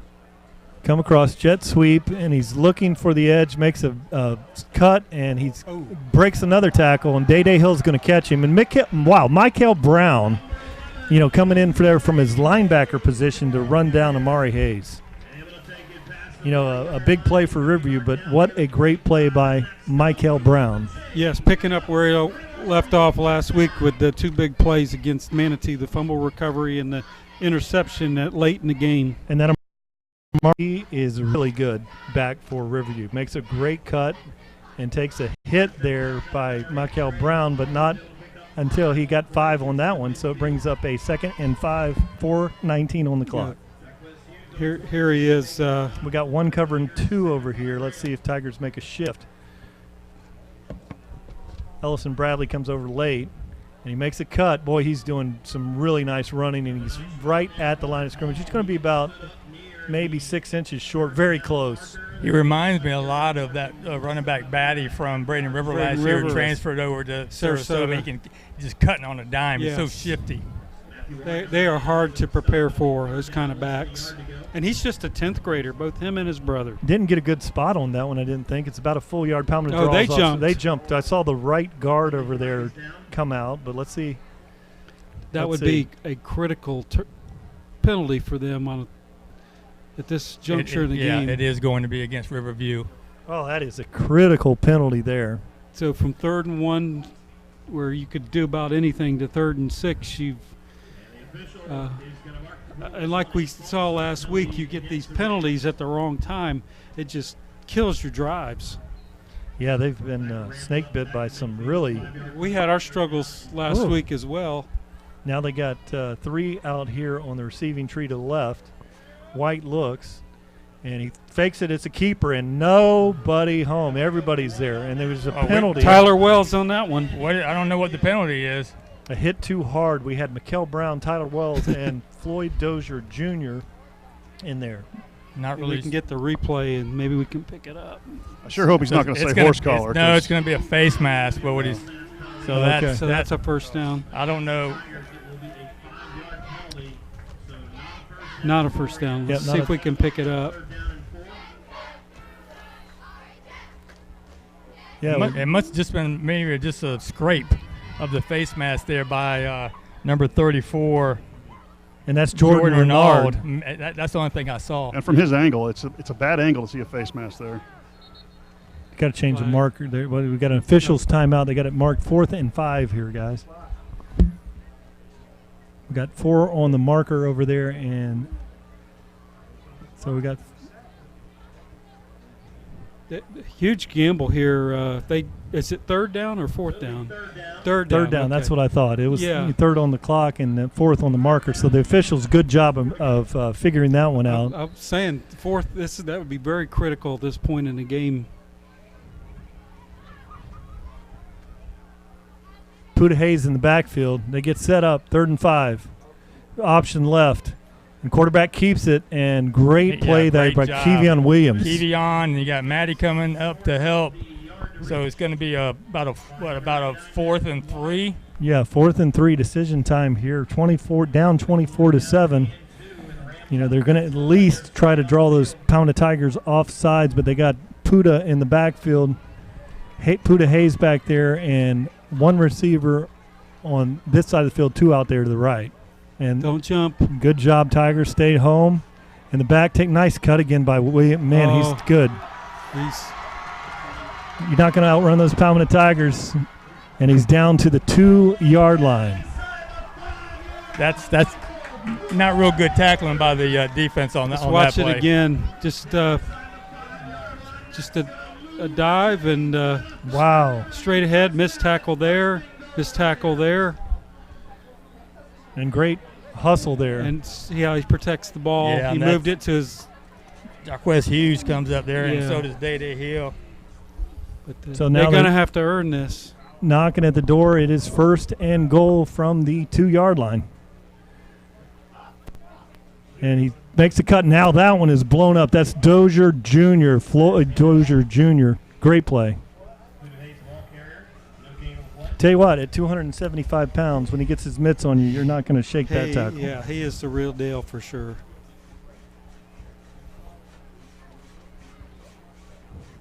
Hayes back in the backfield. Palmetto discipline. Didn't jump off sides there. Good play by the defensive line there. Clock winding down. Very aggressive front there, and he takes it, big hit. He's down to the 1-yard line, so that'll bring up a 3rd and 1. We got to watch the clock here. 1:23. The clock is winding.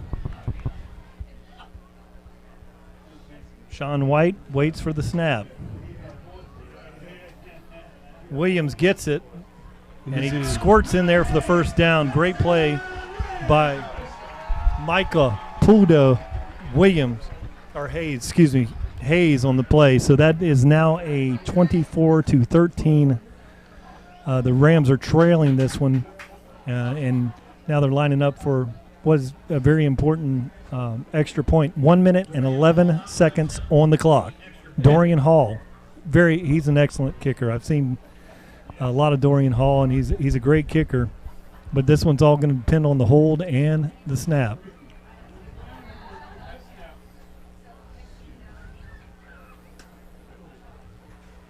Got the dry ball in there, kicking ball. And blocked. That one is blocked. I think it was a fumble snap. Yeah, fumble snap. So still problems with that snap coming off that wet field. Lots of problems here. So now your Palmetto Tigers lead this one 24-13. What'd you see, Tom? Well, on that particular play, obviously just a bad snap. The holder couldn't hold it. But I was just thinking, it seems like when we played Pinellas Park a couple weeks ago, it was 4th down and short, like 4th and 2, 4th and 3. And I don't know what defense is called on that play, but that's when the Florida State commit kid got the big run on us. So I don't know if that's something we need to work on, defensively. If the coaches are, if the particular call on 4th and short is that particular defense, I'm not sure, but it seems to be a weakness for our team. And indubitably, he ran down the field, and we're looking at 6 points on the board now. So it's just a bad thing. There's a lot of things going on. We have such a trifecta of mistakes on both sides of the field that are causing so many problems for both offenses. And as a football fan, I love to look up and see 24-13 us. But man, it's so frustrating to see these kids and the things they can do athletically, and then just make these little dumb mistakes. It really just eats at you, you know. So hopefully we can get back to some good solid football and get going here in the second half. Yeah, one of the things that we're seeing here on the Sun Coast of Florida, when the Palmetto Tigers are out there, they're also, those are some dudes. You know, we've seen that Puda Hayes Jr., Michael, he is a quality back out here. And now it's time for the LeJontay Wester show. Get a kick out of good service with our friends at DeVito's Auto, located in Ellington. Here's a high pooch kick, and there is LeJontay Wester, and Great good tackle there. Nice and that's got to be Garcia. We can't see his number, but number Max 23. Yeah, 23. That's going to be Garcia. Yeah, I remember him from watching. Yeah, that's Matt Garcia. You can just tell that kick and tackle. Yeah, he had another great open tackle earlier in the game on special teams as well. Well, the one thing that Riverview didn't do, they didn't manage the clock well. There's a minute 5. I believe we have at least two or TigerVision says 3. I don't think we've called a timeout. I don't recall. So we have plenty of time to match the score going into halftime. Curtis Thomas out here wide. CT Magic is joined out there by LeJontay Wester. Now Butler comes across, and they throw a little screen. Good catch there by Sajel Hickson. Mercy. And that was almost a catastrophe. Ball was thrown behind him, and that would have been a live ball on the lateral, but a pickup of 4. That was scary. And he got out of bounds to stop the clock. Same issue, no grip on that ball. I don't think he got out of bounds. Did he not? No. Clock's continuing to wind. It's 40 seconds on the clock. So Williams looks. Now he steps up, running toward the boundary, and he's going to take a big hit there. There's the sack. So let's see, 30 seconds on the clock, and Palmetto burns a timeout there with 3rd and 10 now. Well, right now we just want to concentrate on a first down. Nowhere to go. He was looking. It looked like he did a pump, looking for LeJontay possibly. Not there. And great play there by the linebacker. You'd like to see him throw that ball out of bounds, instead of taking that big sack. Good point, Tom. Good point. But I'll tell you one thing about Coach Marino and the staff over there. They're notorious about going into the ends of the half and the ends of the end of a game with 3 timeouts in the pocket, and you see that again. And that's a testimony to the player. You see college teams that don't get 11 on the field and have to burn out a timeout or but one thing we've seen with the Tigers over the years, they do a very good job of clock management and having those timeouts late at the end of the half or the 4th quarter. Big one here. 3rd and 8. Very tempting to just throw the long ball out there, and it's as good as a punt. Wester comes across. Oh, nice play by Williams to step up. Yeah, he's got a Curtis Thomas, and he's still going. It's going to be Bubba Butler. Bubba Butler, get out of bounds. That's a first down, so it stops the clock automatically. So he is down at the 46-yard line. So they can get a couple of plays here. 19 seconds. They can throw it in the middle of the field because they still have the timeouts. You can get an interference call and get closer. Williams looks, plenty of time initially. Now great speed there, and he throws this one out of bounds. So 13.2 seconds on the clock. Now, one thing we know about Xavier Williams, he easily can make it from the 50-yard line to the goal line. So if you go into a Hail Mary situation, he definitely has the arm talent to get it there. And this is where you'd love to have Kobe Mays to throw it up because he's the go-to guy, obviously. He's the athlete, and he can go up one-handed. We've seen him do it several times. So, we miss Kobe. And, But we do have Corian Gathers over there who's 6'3", and a burner and very long. So that's always a good option on that long throw down the field. And there's an out thrown out there, and that's going to be caught by Butler, and he picks up the first down. Very close. Well, we're down to definitely probably the last play unless there's a penalty. You get a first down here on a out route. You've got enough time to, get into a long field goal or toss one in the end zone. Oh, he's just short of the first down. And so 8. So now you can pick up the first down and stop the clock also.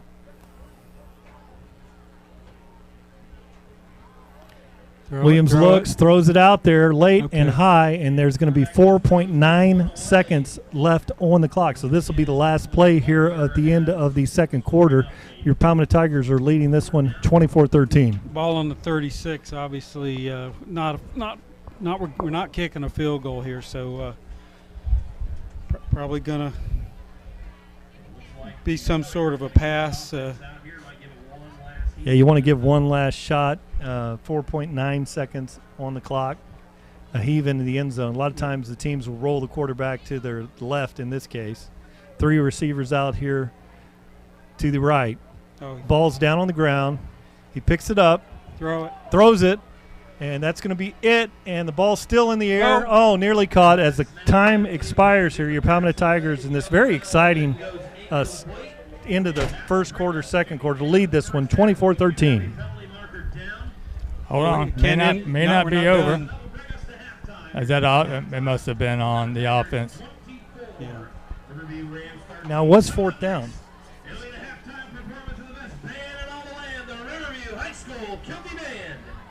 Okay, we're going to have Troy Bellamy join us with some statistics here shortly, but really an exciting game, guys. Rick, what was your take on it? I think defensively we did a pretty good job. This is a very powerful offense. So once again, we've seen the defense give up a few big plays, and we talked about some of the gaps in the running game. But this team, Riverview, they're used to scoring a lot of points. I think we did a really good job. Offensively, we were able to move the ball a lot more effectively than we have in the last 2 weeks. So I like what I see. I mean, this is a great team. You can't expect to keep them out of the end zone, Kenny. Yeah, I think a great first half. Who would have thought we'd had 24 points and the lead on the road, first away game? As long it's a long ways from being over, but as long as we have one more point at the end of the game is really all that matters. Well, again, folks, here at halftime, as Palmetto's on the road, here are your halftime statistics. Xavier Williams finally got off the snide today, and he's completed 7 of 14 passes for 158 yards and a touchdown. Our leading receiver is LaJonte Wester. He caught a long touchdown pass for 72 yards early in the second quarter, and he has a total of about 118 yards receiving, including a touchdown. Draven Butler also had a long reception for 20 yards, so we're well over 100 yards in passing. And we're also showing a lot of balance with the run game.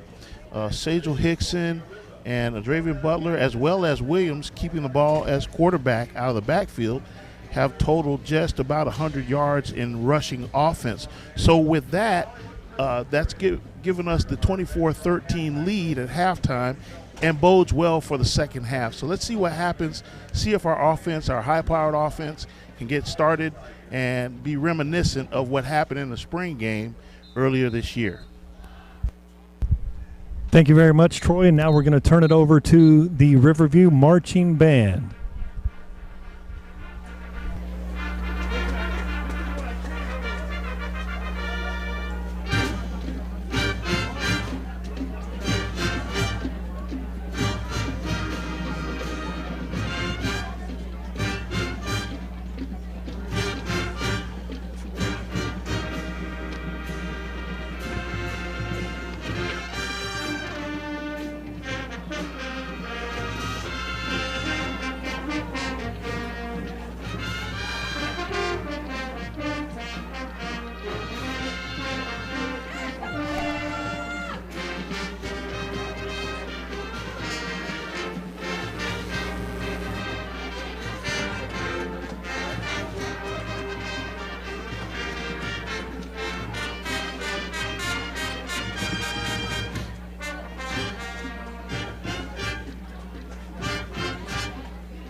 Every day, 192 people in the U.S. die from drug overdose, but they don't have to.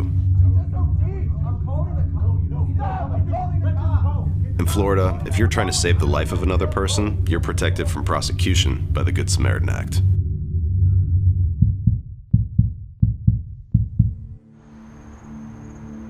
You just saved her life.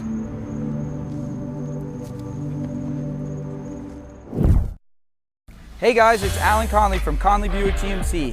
Halftime's almost over, so make sure you stay tuned. Go Tigers!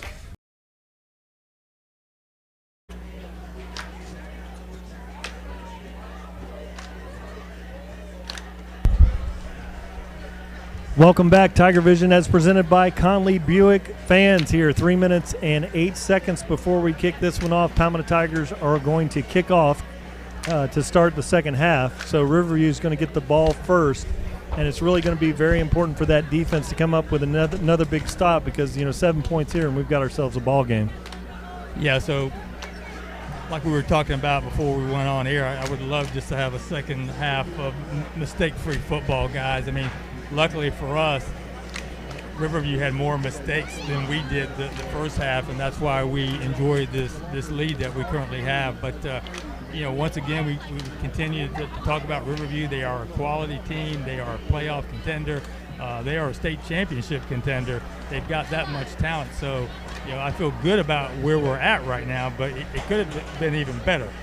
But we're just going to have to come out here and play for another 24 minutes, and we got to play good football here because they can score in a hurry. Yes, absolutely. 11 points is nothing for these Riverview Rams, and what I'm looking for is not only mistake-free, but going into the fourth quarter, you want the lead and you want the ball, and at that point, if we can achieve that and then grind the thing out, and let's get out of here with a victory, Brian. Yeah, one thing it'll be interesting to see in the second half, Palmetto with a lot of up-tempo, a lot of RPO, a little sprinkling, a little zone read. If you play fast and you have incomplete passes and it doesn't keep the clock running, and I'm not one of those guys that likes to watch the clock run down. It's like some of the coaches do. Back in the old days with Pat Dye and some of those guys, they'd get a lead and just ground and pound. So Palmetto's offense is really not set up for that, but it would be kind of interesting to see if they would be able to come out and play a little smash mouth football and watch the clock wind down. So it'll be interesting to see here in the second half. I think it's a matter of the offensive line. They got to continue to push and get better and open up those holes for these tailbacks. And we've had some good runs tonight, but we haven't had that long run to the end zone, that 40-50 yarder that we are used to seeing with these backs. We've seen them break away and just come up with some spectacular runs in the past. So hey, Coach Marino would tell you this is a very young offensive line. They're getting better every game. So every practice, every game, they're getting better. And we're seeing that. And I'm very proud of what they've done tonight against a quality defense. So, hopefully they'll just continue to improve here in the second half. And I'd like to score another 24 and hold them to nothing, hold them at 13. Then I don't mind watching the clock. Absolutely. And he was reminding us, you got to remember, there's 3 new offensive linemen. That's 60%, and they have come a long way since the Pinellas Park game, and they haven't had a break playing against these quality teams. So we're going to see what they can do and finish this game strong. Very impressive, with Micah Puda, Hayes Jr. Both the Hayes guys have been dynamic in this game, but the running back, he's a good one, and very fortunate the Tigers have a lead in this game because he's the kind of guy that could carry the ball 40 times a game, and it's nice to be on this side of the, of a 11-point lead, because if that Riverview team with their solid defense has an 11-point lead and has that running back, I mean, he is a good one, but they're going to have to throw it and try to move the chains. He's a prototype back. He goes 5'11", 190, and it's scary that he's just a sophomore. So we're going to see him many more times. So, but you're right, Brian. We are in a good spot right now. I would not want to be on the other side. So I think the important thing here tonight for everyone to remember is we don't have a weak opponent this year. I mean, every game is going to be a battle. The only team I'm not really sure about is Largo. I don't know much about them at all. But all the other, Port Charlotte is strong. Charlotte is strong. Southeast is having a heck of a year, guys. I mean, they're putting points on the board. So every game is going to be like this. Well, the thing about Largo, they're ranked in Class 6A poll. They're lower than we are, but they beat Braden River 7-2. They're undefeated right now, and we play them on the road up in Pinellas County here in a few weeks. So you're right. You know, we drop down to 6A and think, oh wow, it'll be a little bit easier. The end goal might be a little easier to get there, but this season is a definite grind. There is no gimme games along the way. Every one of them is going to be a dogfight. Which is great for our TigerVision. Is presented by Conley Buick GMC viewers, because like we've mentioned many times before, you know, you want to see quality players playing against quality players on our broadcast. That's something you will see Friday night after Friday night after Friday night. 35 seconds here before they will start this one in the halftime break. Rafael Gonzalez is already out there. He's ready to go. I think he's ready to put this one into the end zone. He's not worried about the other 10 guys out there. Yes, if he just kicks it in the end zone, that's another little thing to keep their skilled players from getting any opportunity to break a long one.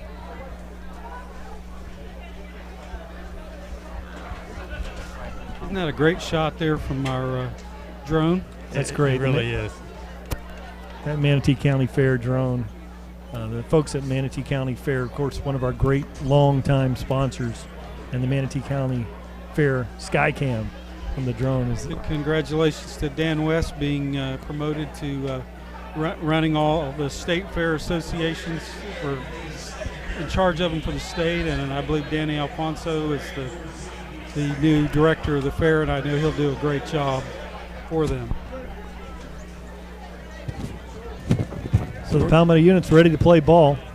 Yeah, when I look down, Brian, when I look down here at Riverview, they match up so well to us. I mean, they are not a big team. We have played some big defensive lines here and some O-lines this year, but they match up with us because they're light, they're quick. I mean, a lot of speed, and they have athletes just like us on the opposite side of the field. But when you look at Garcia, he doesn't look like much at all.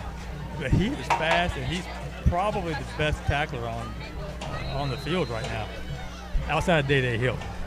Yeah, he's a tremendous player, and he has very deceptive speed. And Rafael Gonzalez, low kick this time, and it's going to be fielded there, and he's at the 20.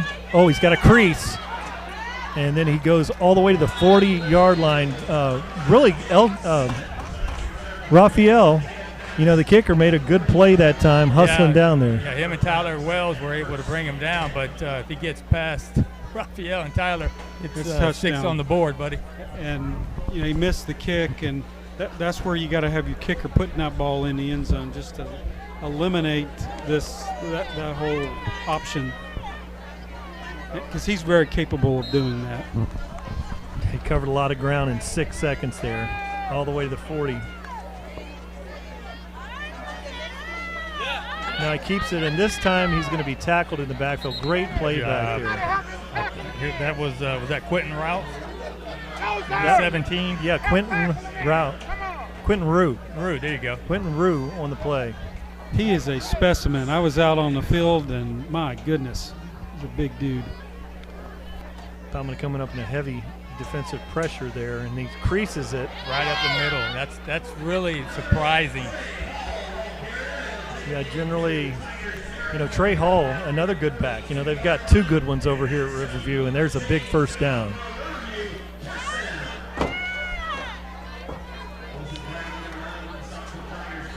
Now White throws a little bubble out there, And good job there. Crawford and Bradley. Crawford turns them in there.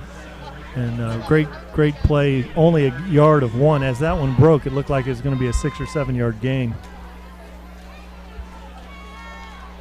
2nd and 9. Soft cushion over here on the left. White looks, hands the ball to the back. Boy, he's a good one. And he makes a nice move there, and he goes another first down. It looked like he was hung up there in the line and then just made a slash, and he's off to the races. Yeah, so right now he's chewing up our front. Yeah, they're winning the line of scrimmage right now. Yeah, Trey Hall having a fine game here tonight. 2 receivers out there to the right. White looks, hands it off to Trey Hall again, and this time that one's blown up. That's Matty Wyatt coming up there. So we noticed this at the end of the first half when they were driving for their touchdown that we were getting blown off the ball, which is it really surprised me because we haven't seen that all year. So 2nd and 10, good play by Matty Wyatt. That time stepping up in that Mike out of his Mike linebacker position. Now we move Michael Brown over there and Matty White, kind of a 52 look with one single safety back here. And they're going jet sweep. And Tigers look like initially they had that one sniffed out. He makes a great move and still going. Makes another great cut. And he's in for 6. Trey Hall with a great run. That's just poor tackling on that Tiger defense. We can, if we get the replay, we can probably count 5 missed tackles. That's just poor tackling. I mean, that's going to drive Coach Cucci crazy. Just a jet sweep. Looked like initially as a broker in pretty good position out there. Got turned inside. And 1, 2, There's 3. Data got juked out there. 4. Yeah. So here's the snap. Spot's good this time. And it is good. So now 9:52. The Riverview Rams trail this one 24-20, but this is now a ball game. So we saw them do that at their last drive at the end of the first half. They come right back out and just shove the ball down our throat, guys. I mean, with that we had a few good plays in there, but they ran the ball every play except for maybe one, and they just drove it down the field. And that concerns me because that D-line has been so impressive all year, and I don't know if they have they met have their found match here or what. They have. I think that I think they found something, making some adjustments, picking up off of their success late in the first half, and just exploiting it until we figure out how to stop it. Now Dorian Hall's going to kick this one away. He's had a lot of nice kicks and get a kick out of good service with our friends at DeVito's Auto located in Ellington. This is where a kickoff return will negate that whole drive. Jacquez Hughes is back there with LaJonte Wester. Takes it at 2-yard line. Now he's at the 10, 15, and he takes a nice hit, and that's Garcia I guarantee again. that's Garcia again. I guarantee that's Garcia. That's 2 special teams tackles that he has made in the open field. Yeah, and so we can't really see the jersey numbers here, but you can called see the play. it. It was him for sure. You can see the player, and he is excellent on kickoff coverage. We could probably say for the first time, LaJonte Wester is probably the second fastest guy on the field in that situation. That kid is quick. I don't know. Yeah, he's fast. Very critical here. The Tigers need to respond. Williams out here, 3 receivers on the boundary over here, and Shaky a little bit on the exchange. Goes forward there, and that's Garvin, I guess, and he goes. So we need a little physicality up front here, guys. We need to get a little nasty here, and we just need to, take control of the line of scrimmage and help these backs out a little bit. The O-line's been doing a good job, but we need them to explode right now. Sajal Hickson is now in the backfield. Runs it to the middle of the field, and he goes for a gain of about 3 yards on the play. So that's going to bring up a 3rd and about 5. big play here, guys. Yeah, it really is. And what I'm seeing is that right now they're concerned with the running game. They're trying to break it up, mix it up a little bit. They just can't get those long runs that they want out of these plays. 8:53 on the clock here. Third quarter action. Xavier Williams checking to the sideline, making a change or two. Gets the signals out to the receivers. 2 covering 3 over on this side. And he throws it out there to LaJonte Western. He's out of bounds. He's out of bounds. My goodness. Just drifted out of bounds on that one. So that would have been a first down. So that's captain momentum right there, guys. I mean, we give up a long scoring drive there for Riverview. Come right back, 3 and out. Give them the ball right back with just 8:35 to go in the third quarter. And if we don't have a good punt here, they're going to have a short distance to go.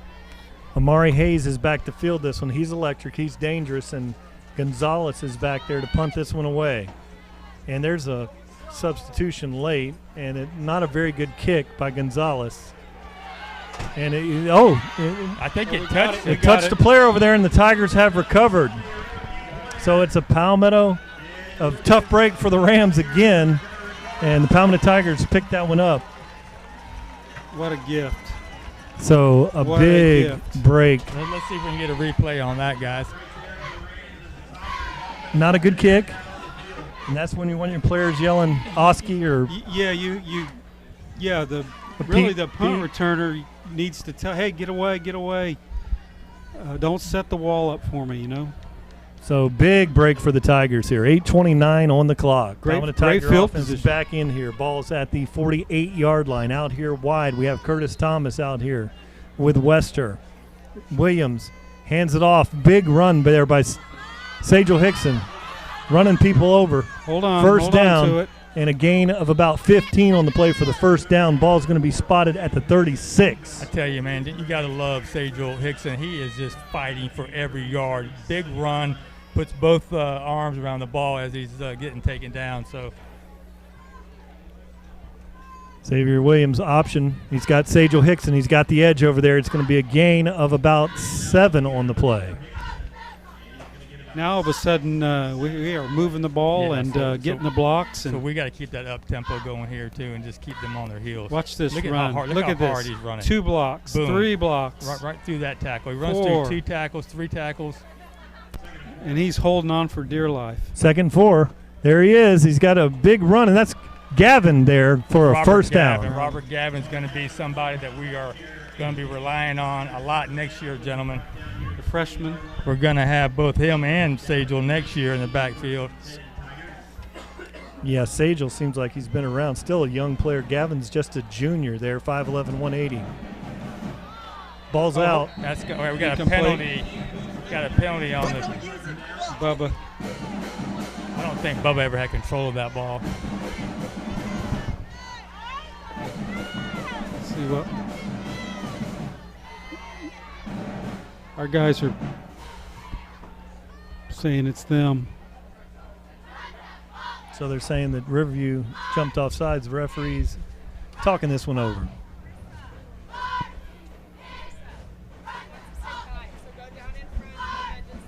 Got some real good referees down there tonight, guys. Got some senior leadership down there calling a great game. Gonna pick it up. Pick it up, okay. Pick it up. And Tell you what, guys, I don't know if there's any communication issues or not, but offensive coordinator Ty Stoltz on the sideline for the first time in 2 or 3 years. That's interesting. Yeah. 2nd and 10. Gonna get a drive football in there for Zay and see if we can put one in the end zone here, guys. We really need this badly. 7:38 on clock. And that is going to be going to be Gavin again. Big 3rd down play here. Going to be 3rd and long here, so 3rd and 8 for the Tigers. We need to snap. We need Curtis Thomas out here wide. And he looks, fakes it. Oh, Xavier Williams with a great run, and he's got it very close to the mark. You know, Xavier. He may be about is it a half a yard short? Or did he get Yeah, he's just about a yard short. Yard short. Great hustle play by Lee Matthews getting down there trying to throw the block to get him free, but he's a yard short. So get up there right now, snap it, let's go. Hey, we got to be clean on the blocks here.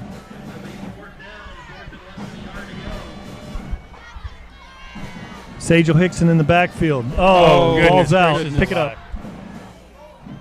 Okay, and this is it's a face mask right there. there. We go. Yes, there we yes. go. That's what we needed, boys. That's a first down right there. That's a face mask. So Sagel Hickson heads up play, picks up the ball.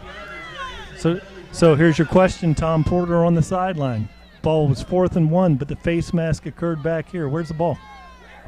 Kenny Burton, why don't you go ahead and take that one from me? I have no thanks, clue. Tom. Thank Sorry, you. buddy. Sorry. Right now the ball's on the 21-yard line, so there you go. There's your answer. Yeah, what a play here as we watch the TigerVision Watch replay. the hustle here by Sagel Hickson. You know, and he's good at picking up loose balls. Check this out. How did he just come out of that? Gets the face mask there. And that is going to be. The ball is the 11-yard line, looks like. So is it now? Is it going to be like 4th and 5? They're going to need to sort that one out. That's why I asked Tom Porter the hard questions. Face mask occurred about on the 21-yard line back here. It looks like it's going to be 4th and 2 if it's not. So we're going to get a free shot here at it. Because we were only a yard shy of the first down That's before, correct. so we lost 2 on the play. That's correct. On a muff snap. My concern is Xavier Williams' hands. He's fumbling the ball, several times. I'm not sure what's going on with him, but that snap was right to his hands, and he's just not focusing. I don't know. He's not gripping the ball well. I don't know if he has small hands. I'm not sure what's going on with that. I just don't think that Zay is watching the ball into his hands, Tom. He's just not. He's looking downfield at where he's going to throw the ball before he secures the snap. This is not typical of Zay Williams. He'll figure it out. He's just not watching the ball into his hands. Robert Garvin is in the backfield there with Xavier Williams. Butler goes in motion. And then it's going to be Xavier Williams keeps it. He's got the first down. First down, boys. He's right on the line. Right on it. We got a good mark. Yep, good spot. Go ahead and move those chains. Well, it would be 1st and goal, right? Ball would be just inside the 10-yard line, so it'd be a 1st and goal if he made the mark. We don't have an official call yet, Tom, do we? You got it from me. Firm, baby. Way to take charge. That's right. I need to see somebody in I'm on this officiating crew. Just when you get a difficult question, don't send it up to me. If it's a numbers question, Kenny, that's all you, buddy. All right, Palmetto Tigers knocking on the door in the Asa Power red zone, and now Sagel Hickson takes it on the option, and good tackle out there, but he got about a 5-yard gain, maybe 6. That's a good play and a good pickup on first down. I was thinking the same thing, Rick. Good to get 5 yards and get inside the 5 to punch this thing in. And an outstanding tackle over there by the corner.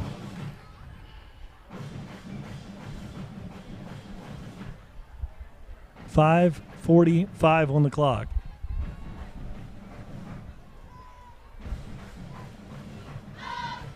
Ooh. Big hit, Sagel bounces off. He's looking for the edge, and he dives for the touchdown. Beautiful play, boys. For him to bounce out of that scrub and to get around the edge and pick that up, that's just a quality run right there. That's just hard-nosed football. I didn't catch who made that block, but once he ran into the back of the line, one of the receivers over here ran over and made a block that really popped him out, man. That was great to keep that block, keep those feet moving. That was a defensive player that pushed bumped him pushed him out to the left over to your way, Tom, and scooted right in. Wow. And good seal over there by Kaiwan, number 52 for the Tigers out there, and that's Kaiwan Smith, 6'3", 275 pounds, and the kick is up and good. So now your Palmetto Tigers lead this one, and they changed the scoreboard on me here, put it on the wrong spot. It's 31 and Riverview 20. So we took a couple of different shortcuts, but that was a good response to the Riverview's opening drive for the second half. That could have been ugly. Oh yes, absolutely. You guys might want to let the scoreboard guy know they're showing 21 over there. I know, that's what we're pointing. That's why I was a little confused by that one. It should be 31-20 on the board. We have it right on TigerVision. We're good. But to match, Riverview goes 2 minutes and 10 seconds and marches down the field. We counteract with a 4.5-minute drive to keep the 11-point lead. We can match them all day and we'll be good here. We just need to hold them. We need to get this figure out on the D-line on this run game from Riverview and try to contain them. Rafael Gonzalez get a kick out of good service with our friends at DeVito's Auto, located in Ellington. Great-looking returner here, trying to bounce that one outside. He's got a little bit of a crease, but good play over there by Garvin. Yeah, there's Robert. Robert's all over the place, man. He's a good ball player. Made a couple good runs on that last possession. Now out there on the kick return or on the coverage team, making plays. 5:26. Whatever it takes to get out there on that field. All right, defense need to stop here. Yeah, we got to figure this out and stop this run game from Riverview. They're about to see if they've made their adjustments here. Now jet sweep, and that's Timmons, and he's got a lane and tackled after a big gain on the play.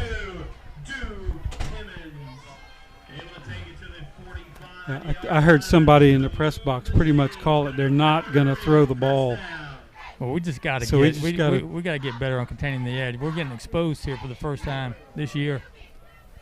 Just taking the edges, just trying to take the edges, guys. There we go. Michael Brown comes up, makes a nice play, but he still squirts a forward for about a 2-yard gain.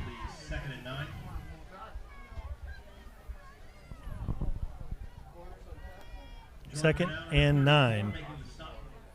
Big Jordan Renault, Mikel Brown, and then making a fine play.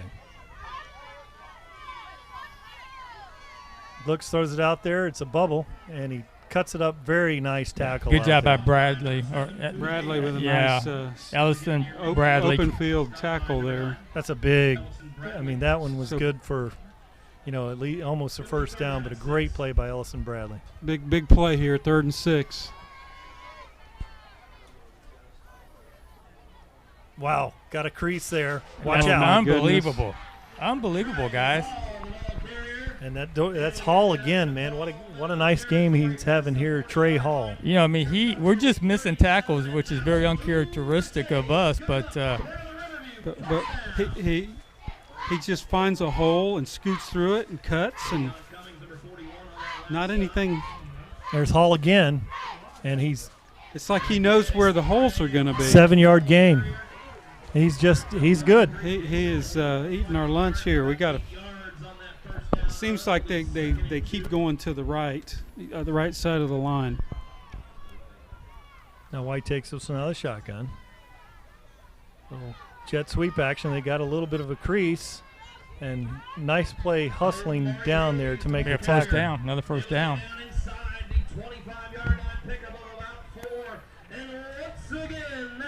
And that was Kendall Reynolds coming across there all the way from the other side of the field to make that play.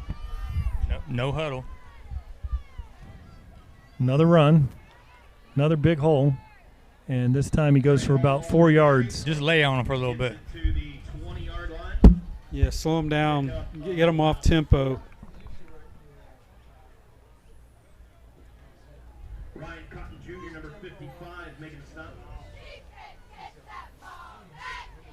Down to 3:07 on the clock.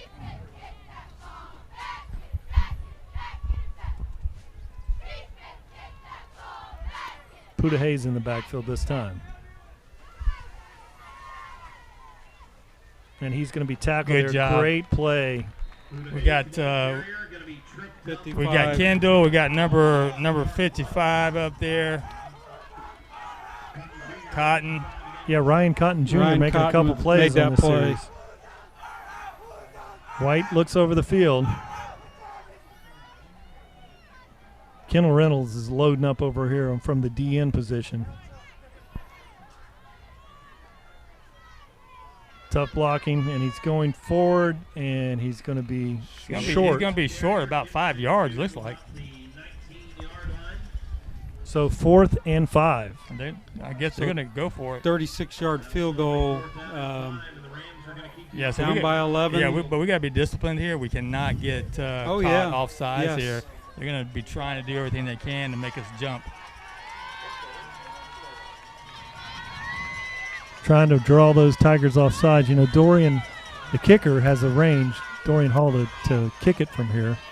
And this time they run it. And the Tigers, Kendall Reynolds and Michael Brown with a stop. So that's a good stop right there, gentlemen. That's exactly what the doctor ordered. We needed that because it was looking a little scary there. Bend, but don't break there. Great job. Get the ball back. Big stop for the Tigers. Now they have the 31-20 lead, 1:44 left here in the third quarter. Nothing better to have a long, sustained drive here in the third quarter and then drive it down the field and get well into the fourth quarter. With this next offensive possession. Take 6-7 minutes off the clock would be wonderful here with a score. Back there in single is Xavier Williams, and this one's to Jacquez Hughes, and he makes a couple fine cuts and a big first down. Man, that's a nice run. That was a busted play. He was supposed to go outside on the jet. And he saw that huge hole. Right? And cuts back. And that's just a great running back there with the vision. And there's Butler slipping in there, and he's going to be tackled, called down there. He's going to be gone. About no gain on the play. Clock down to 1 minute and 15 seconds.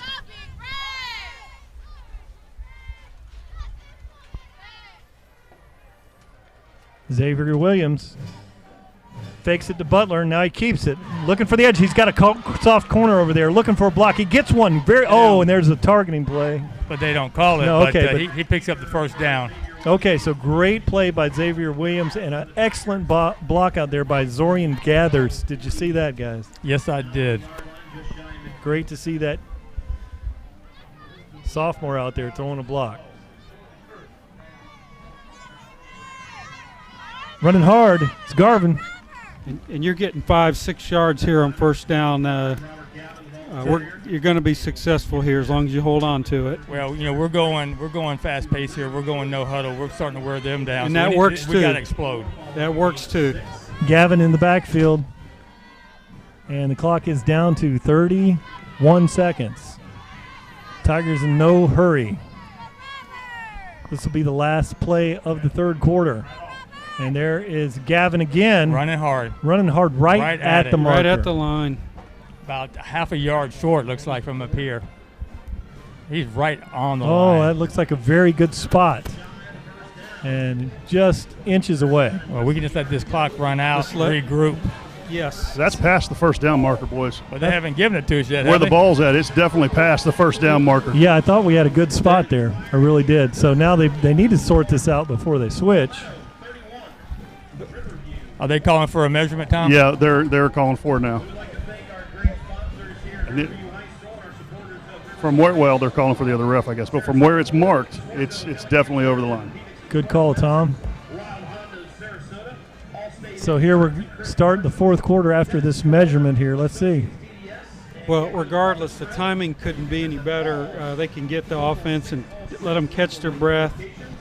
Whatever, 3rd and 1, 1st and 10, have a couple of plays ready to go depending on the outcome here and just finish this drive. Yeah, they're bringing the chains out now, so hopefully we picked up that first down. We can start fresh here, 1st and 10 in the fourth quarter. Let's see. Our spot there will be from Tom Porter. They stretch that chain out, and he has a first down. By about 2 inches. Good call, Tom. Right on the white stripe of the ball. So your Palmetto Tigers will have it 1st and 10 coming into this fourth quarter, a sustained drive. So 11-point lead. You got the ball at the beginning of the fourth quarter, like I said earlier. We control our destiny here. We got to finish this off here and keep control of what is going on here. This is really good timing here too for this end of the quarter. It gives that defense time to rest up. We're sustaining a drive here, keep it moving, get them back out there fresh for Riverview whenever they take over offensively again.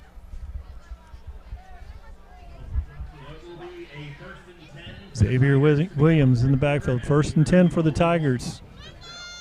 Ball's on the ground. Williams picks it up, throws it out there late. Wide open receiver gathers, and he drops it. Woo. Oh, my goodness. Very unfortunate for the Tigers. Yeah, that was Zorian, and Zorian just tried to run before he did that last week against Manatee over on the sidelines, but then he made up for it with that catch across the middle, so hopefully something big for him later on and here. That was a broken play, fumbles the snap again. Once again, Tom brought it up earlier. I don't know what's going on with Zay, but he bounces back and makes a great throw across the field. Zori just couldn't haul it in. Yeah, that was a long throw across the field. Got it out there in a hurry. So now 2nd and 10. Stop the clock here, 11:53. And look for Western. They run the option, and that's Sajel Hickson. Great cut, and he's got a first down. Blows over a defender. Wow. First down. That was, I tell you what, he hurt some people on that. Looks like he's hurt himself, boys. Yeah, he dished it out. That cut he made on the safety there or whoever. So might be able to pick that up on the replay. Yeah. Looks like he's cramping. Hopefully it's just a cramp. he was. Looks like a cramp. Yeah, looks like it. Yeah. See if we get a replay here. Man, what a run by Sajel Hickson. Yeah, it's a cramp. And he hit that crease, and he is quite fast. He has really stepped it up here tonight. I think I just think that Sajel is so angry at himself for the fumble earlier that he's bound and determined to come out here and to make up for that, and he's done that because he has been the run game. Luckily, we have Robert Gavin. We may have to put Bubba back there if he continues to suffer with these cramps. Yeah, one thing, the big play of this game was really on the play where Sajel hustled over on a live ball over there and picked it off the ground. That could have been returned for a touchdown and a face mask. Got the face mask, and it kept that last drive huge alive. And then he comes back and scores the touchdown on that after being jammed up on the line. And then pushed out to our sideline and then runs in. I'm not sure what's going on. One of the coaches has got a little yellow bottle, and they're trying to squirt. Looks like a mustard bottle, and they're squirting it in his mouth, and he's trying to fight them off, and then they're squirting water in his mouth. So I'm really not sure what's going on there. It's got to be pickle juice. Pickle juice, possibly. Yeah. Well, we suffered last week from major cramps on several players. It's just as humid out there now. It's humid. The field is wet. It's just soaking everything out of you. And maybe yellow mustard works too. Yeah. Whatever works. And now there's a run. Fake, and it's going to be a keeper. Nice cut there. I tell you what, check it out. Look at down this. The sideline, and that is a touchdown for Zaywell. About time for him, man. He's been running so good. I'm glad he got him one. We have found us an option quarterback. My goodness, they can throw the ball. Yeah, like you said, Brian, some really good cuts to get around the edge there and get that thing wide open so he could work his way down the sideline. Hey, that's a big score for this Tiger offense. Watch this. Zone read comes up right off the end there. Oh, nice one cut there. Watch Curtis with the block. Great block there down the field. Might have got a little hold there. Yeah, that's Jonte. LaJonte, and a great following your blocks there by Xavier. So now, with 11:31 on the clock, we got a flag on the PAT, Brian. Flag on the extra point, which was good. It was coming from the back judge.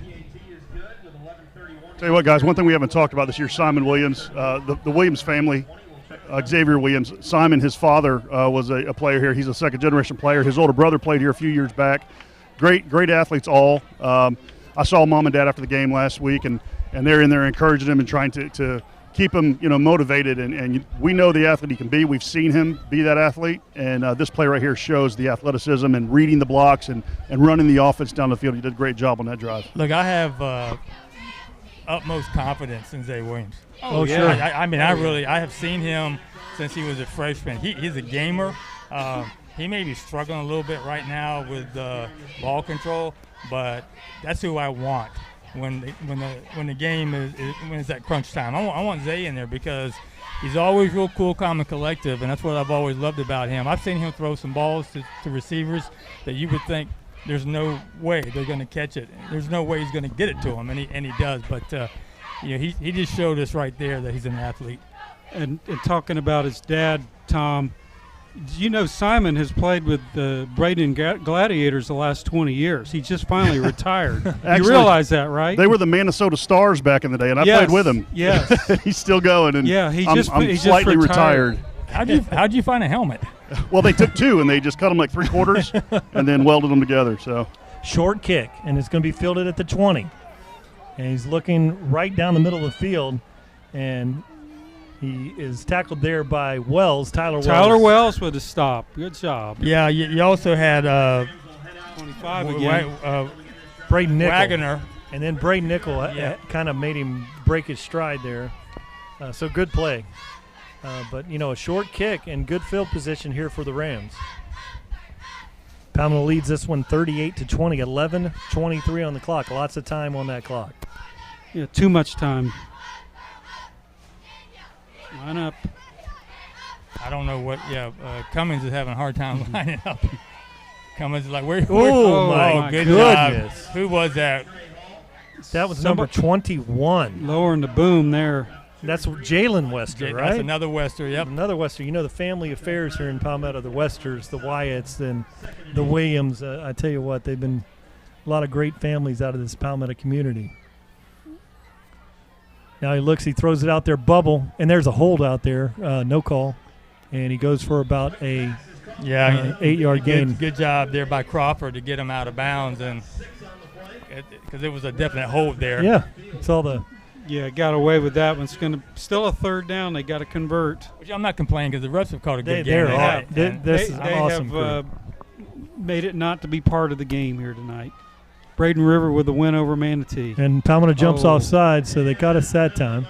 So that's a first down. And that's a rare. That might be the first one tonight, second one. I tell you what, number 63 for Palmetto there. 53. Was it Ryan Cotton? I couldn't pick up the number. No, it was Quentin Zanders. 53. Yeah, Quentin Zanders, man, he's a big specimen out there in the middle of the line. Good hit there. And he made up for it on that play. Yeah, sure did. He just made the play. Also, Davion Cummings came out of the strong safety spot, was able to get his feet. Good group tackle there, gang tackle. I like it. Palmetto Tiger defense is looking like that defense that we saw last week on this series. 2nd and 9. Kendall Reynolds is out here at the DN position. Watch out for Kendall flying in there. Run jet sweep, and they hand it to him. Good job. Gave Emiliano. But really, stepping up. My goodness. The play was made there early on by Jalen Wester. Turn that thing up as you saw him go ahead and take on the block. Yes. And that blew up the play. Brings up a 3rd and 8. 3rd and 9, we'll call it. 9:58 on the clock. White awaits the snap. 2 receivers out to the left, 1 single out here to the right. Tries to draw the Tigers off. See, I think that he should be called. He's bobbing, and the quarterback is not supposed to do that. But look at Kendall bail on that one, and then he get it, and he's got a crease, first down, and he's marked right at the 32. Trey Hall. Kendall Reynolds came across there hot and knew that he had kind of taken himself out of the play that time, but hustled back to get involved in the play.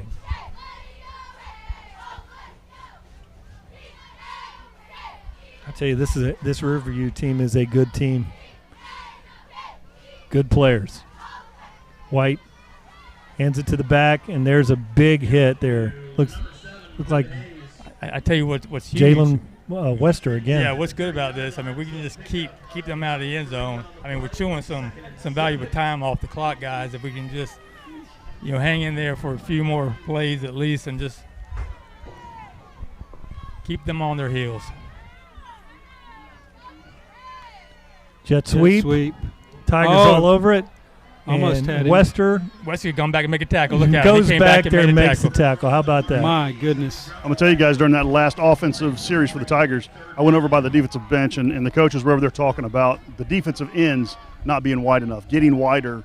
And you can see the benefits of that when they try to go outside. They're able to push their blocker out into the way and give everybody else a chance to come up and make a tackle. 3rd and 14 here, big play for the Rams. Tight end is back there as an H-back in the backfield. And they're pulling to the right. Quarterback keeps it, breaks the tackle. And then he's nice tackle. What a play. Number 17. Quentin Rue. Quentin, I tell you what, he just saved a first down right there. That was amazing. A big player like that go past the tackle and peel off, turn around on this field and be able to catch him. So 4th and 11. One thing about this. They're not punting, are they? No. 50 yards. Lining up for a field goal. We got to be very careful and watch for the fake here. Yeah, this is. Okay, the ball is spotted at the 41-yard line. That was 31. That would be a 51-yard kick. 51 because the holder's back there on the 41. Yeah, I was thinking a line of scrimmage, and you were looking at. That's the first time I used your method, and you were using the plus 17, Ken. So good thing there that Riverview has to burn a timeout with 7:48 to go here in the 4th quarter. So that could come down to hurt them here. They really need to. Well, they got this through. They 51-yard field goal. Hey, that's a great point, Rick. That is a great point. With 7:57 on the clock, that's a timeout that they may want later. And a 51-yard kick in this. We know the problems with the snap. I tell you what's going to come back. What's coming back really to haunt them right now is that missed extra point. If they kick this field goal, then they're down 2 touchdowns. But we're going to have Tom Porter take this one for us. Now they're running the quarterback and the offense back on. Probably going to try once. No, they're still going to kick it. Okay, Tom, I want you to talk us through this. Okay, I don't understand this play. I'm not sure why they're going for the field goal in this situation. The kicker's already missed one, and there's been bad snaps as well. So he's lined up. We're watching the fake. The snap. No, they're putting it down. There's the kick, and it's terrible. Horrible. Don't understand that at all. Yeah, had a problem with his plant foot there. Tom hit the top of the ball. I'm just glad that they did it. Yeah, me too. I'm glad they burned the timeout and then kicked it into the ground. That was awesome. That gives the offense really good field position here, and if we can just chew up the clock here even more. I mean, this is a dangerous offense for Riverview. This is a dangerous team. They got playmakers. Anytime that we can control the clock and we can burn this thing down and make it difficult for them to come back here. And you look at this also, guys. Look, this is a field position thing here. Look, they get the ball on the 20-yard line. High school football. The ball goes over the end zone. Get it back on the 20. Yeah, that's right. That was a punt. Yeah, exactly. That's the high school football rule there, and that's exactly why they did it. And see, I was just testing you, Brian. That's all. And he's got a very strong leg. So there's a pitch. There's Garcia coming up to Phil, and Butler makes a couple people miss, and he gets to the 25-yard line. Yeah, and that's a good run on first down. Bubba makes something out of nothing. He should have been stopped for a loss, but he's so balanced, and we've talked about it before. I mean, the guy can go 100 yards under a ping pong table. I mean, he's like a spider.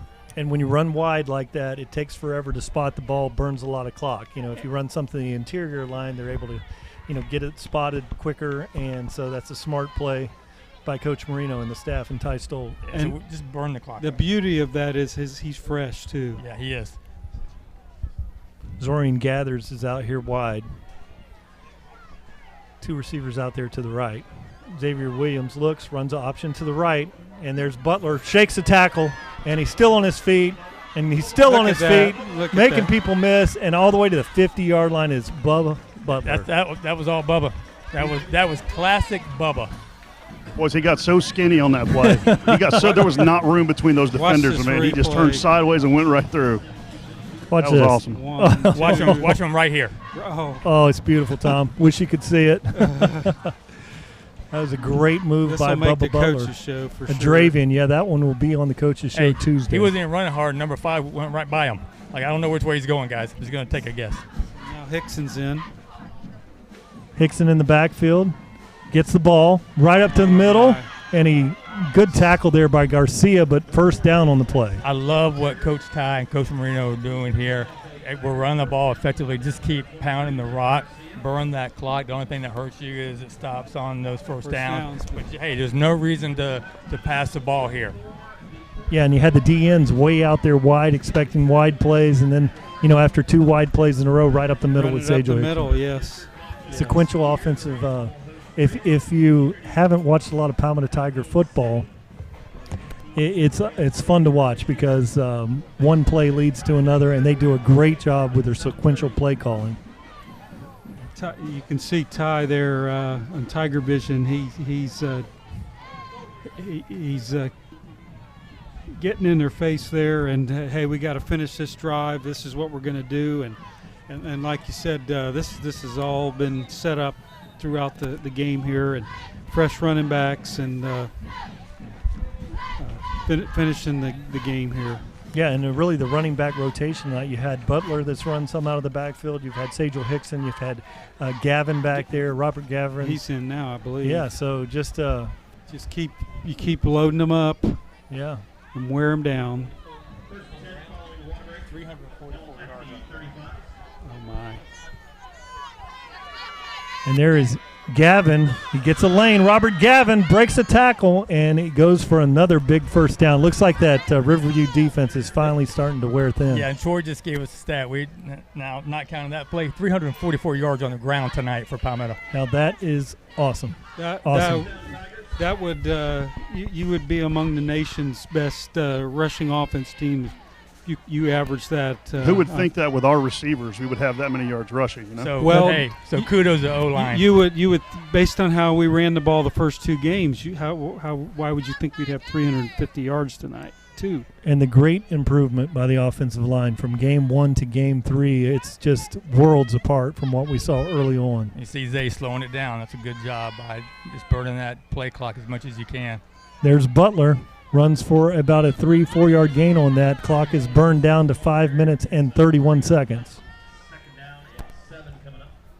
Getting down here to almost the 5-minute mark. And, one thing that's going to be exciting this game, when Troy Bellamy comes up with the statistics, going to be a lot of fun. And I hope he brought his calculator tonight because the offensive numbers are really starting to pile up.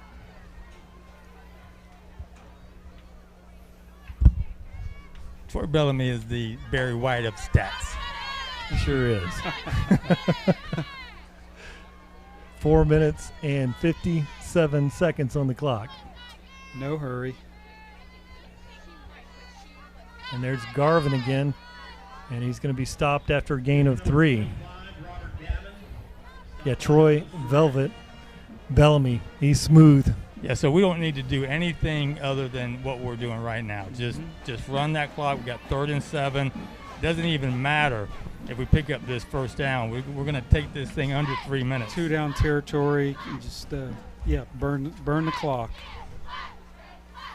Yeah, really, they would need to scoop and score here to be in a position to be have a chance in this one. It's about the only thing that Riverview could do to get this one close enough to have a chance. Tigers are up by 18.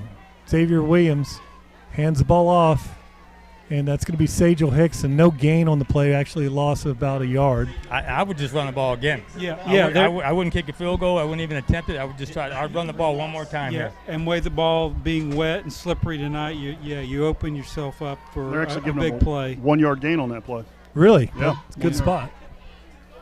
What did you think? Do you think he had a yard on that one, Tom? Yeah, I think it was close. I think he ran in and then kind of jumped back out to the outside. So I think they gave him that forward progress possibly. Not sure why he's jumping around instead of just hammering it in there. But hey, well, take it. It takes a little bit more time off that clock. Now the Palmetto Tigers let it wind all the way down before taking this timeout. To have 2 left in the pocket, as generally we see the Tigers in good situations with their timeouts.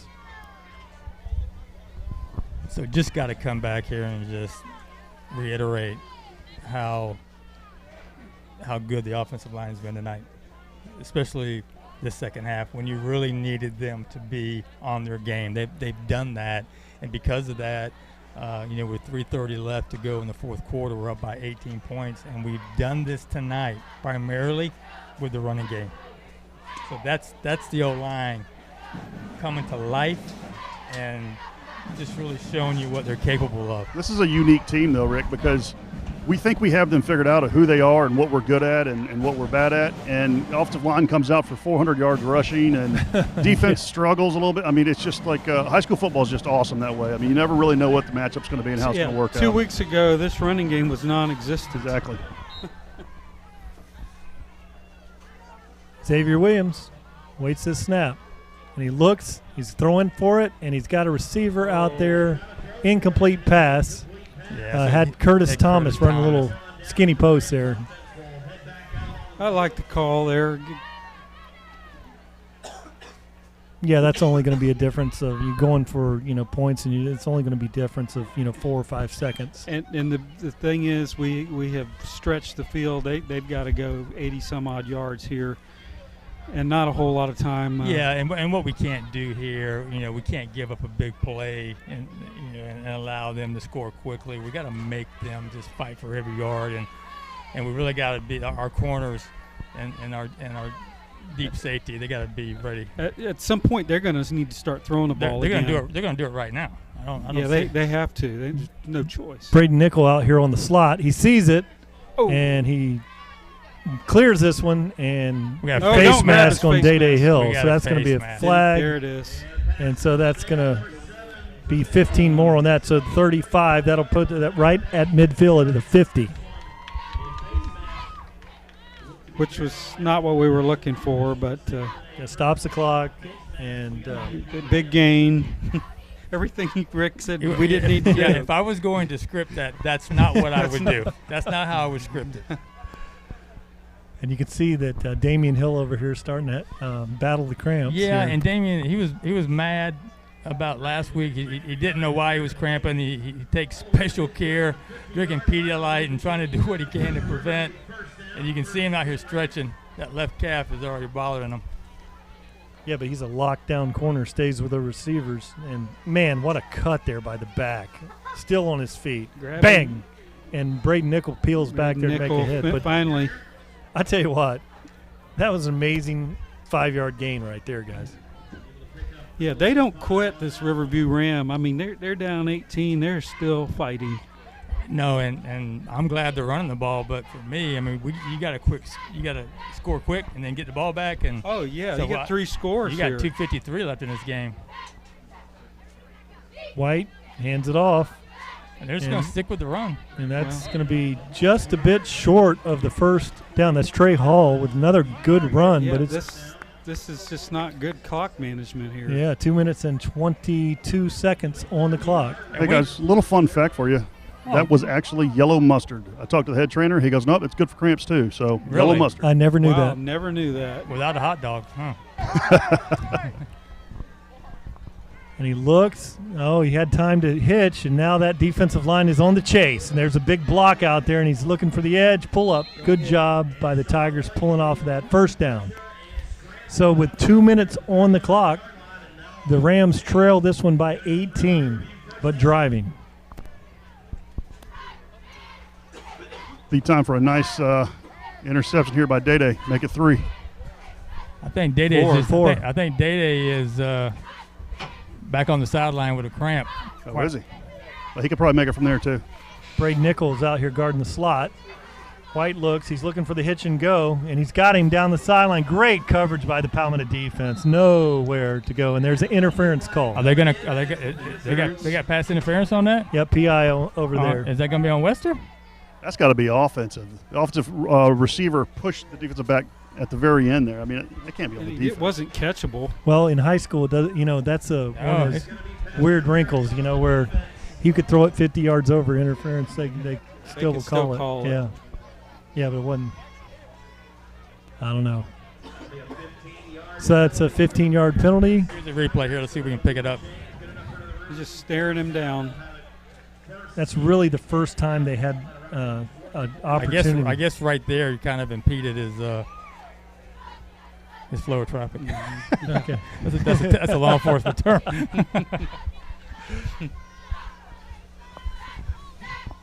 And that's a minute 53. White looks, and he throws it down to the tight end, across the middle. Big hit. Oh, there's a boy, very good. Oh, no. He he tried to pull back.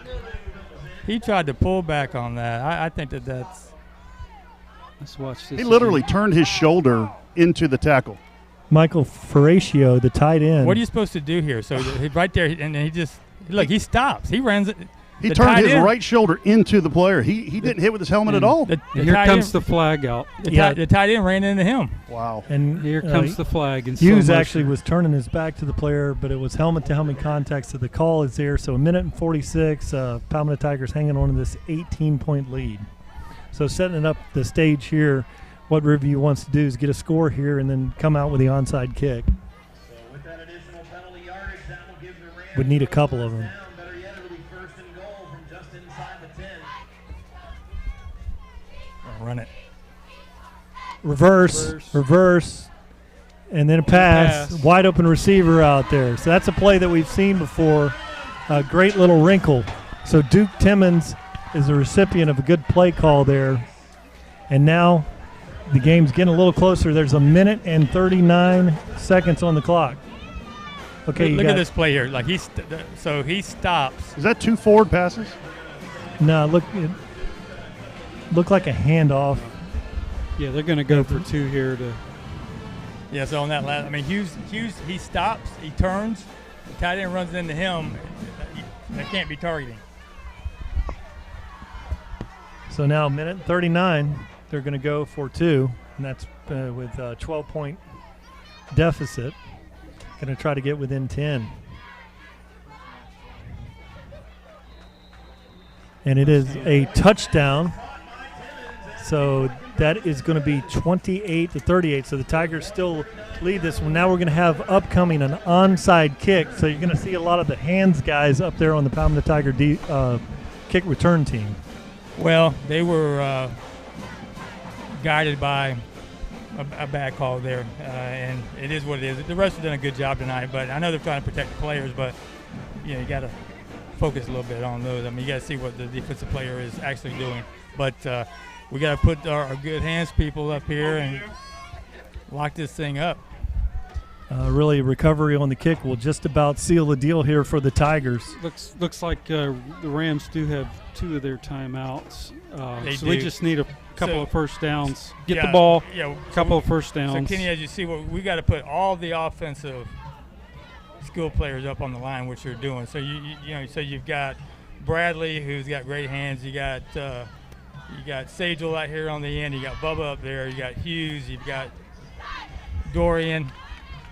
You got Day-Day. You got all the good hands people, and you got Robert Gavin just in case. There's the onside kick. It didn't go. Oh boy, it didn't go far enough. It didn't go far enough. He's offside. They are offsides. That was a perfect hop there. That was a good one. Came up there and hopped over one of the Palmetto Tigers. Maybe against defenders. us. You think? I believe so. The coaches were yelling at the players right after the flag was thrown. Okay, so we had to line. It's a sideline warning. That's what it is. Oh, a sideline warning. Okay.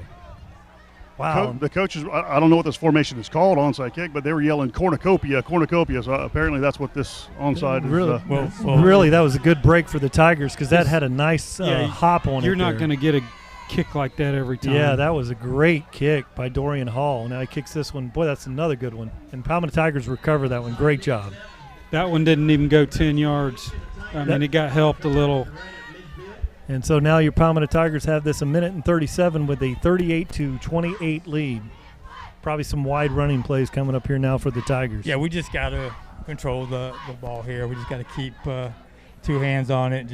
We're not really looking at picking up any big yardage here. We just want to stay in bounds. Right, stay in bounds, get the clock down. And run the clock down. Let's get back. First down, and let's get out of here. Let's get back north of the river where we belong.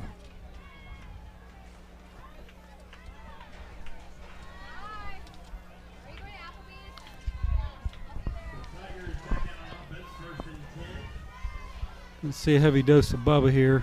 I think you're right. Bubba Butler. There's first down. Hang on to that ball, Bubba, and he goes for about 8 yards on first down. That's good. Surprised I'm not seeing any timeouts here by Riverview. Just letting the clock run. Oh, he's cramped up. So we need to get got Sagel coming out. Send Bubba back to the sideline to get some mustard. Tom, is that French's mustard over there? What's the brand? Actually, it was Plotchman's. It's a little short, fat bottle with a little pointy top on it. I prefer Plotchman's. That's what I ate when I was a kid. I took you for a Grey Poupon. Oh, I love mustard sandwiches. I'm trashy that way. I love it. All right, 2nd and 3. Sajel Hickson drives forward, first down. That's going to stop the clock while they set the chains. And, Tom, I knew that I was going to have some kind of answer like that from you. I appreciate you doing your thing over there on the sideline. 52 seconds left, and it looks like the Palmetto Tigers are going to wind this one down. Really a hard-fought game by the Rams. Lots of bad breaks here tonight. A wet field. Really the defensive player of the game, you would have to go with Damian Hill. Absolutely. Three picks in one half. He basically shut them down. Their passing game was non-existent after that.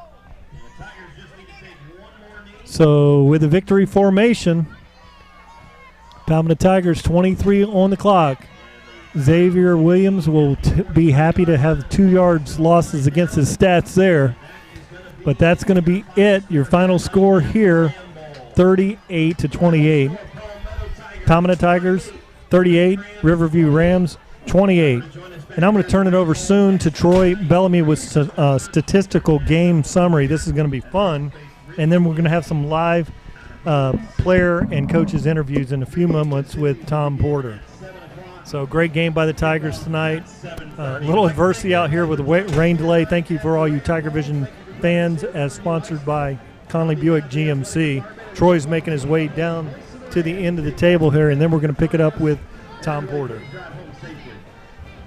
Okay, we're going to go to Tom Porter first, and then we'll wrap it up with Troy Bellamy. Okay, guys, I'm waiting for Coach Marino to see which direction he's going to run here.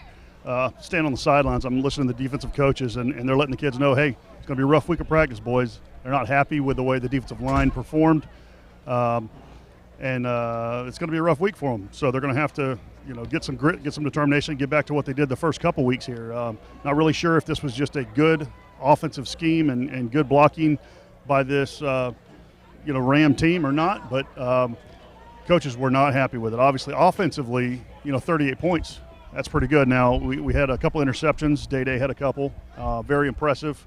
Like we said, it's great that he's got a chance to step up and really perform. The other one I'm waiting on is Jonte. I know Jonte's a great player, but, man, I want to see him break one of these runs so bad. He's been so close so many times, and I just feel like we're on the cusp of seeing that happen soon. So, Coach is coming over here. There's no band, obviously, to play to, so we're just going to catch him and his comments to the players and see what the schedule's going to be like for next week. And even though this is a win, I don't see a lot of happy faces. So that's a great thing. They're not very excited to win in this manner. We want to dominate. We don't want to get through a game and put the points up we need to win, but not really perform the way we want to. Offense was a little sluggish, even though we finally put it together. So getting ready to catch Coach Marino's comments.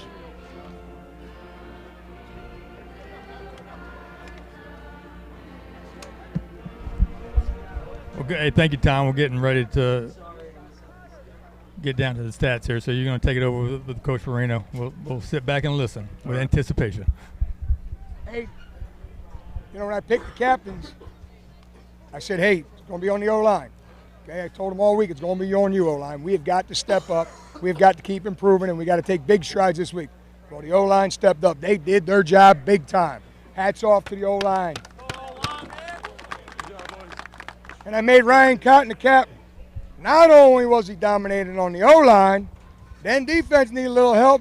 He had your back. He went in there and shut the door down there. Again, Ryan Cotton, captain. Gentlemen, I've been saying it. Should have beat that team by at least 50.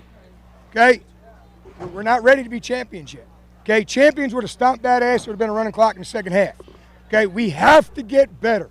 We have to stay hungry every play, finish every play, okay? Believe in one another, have a little more confidence, because right now we're just making too many mental mistakes. We're killing ourselves. I told you, ain't nobody on our schedule where I'm going to say, wow, they got better guys than us, okay? You let them hang around.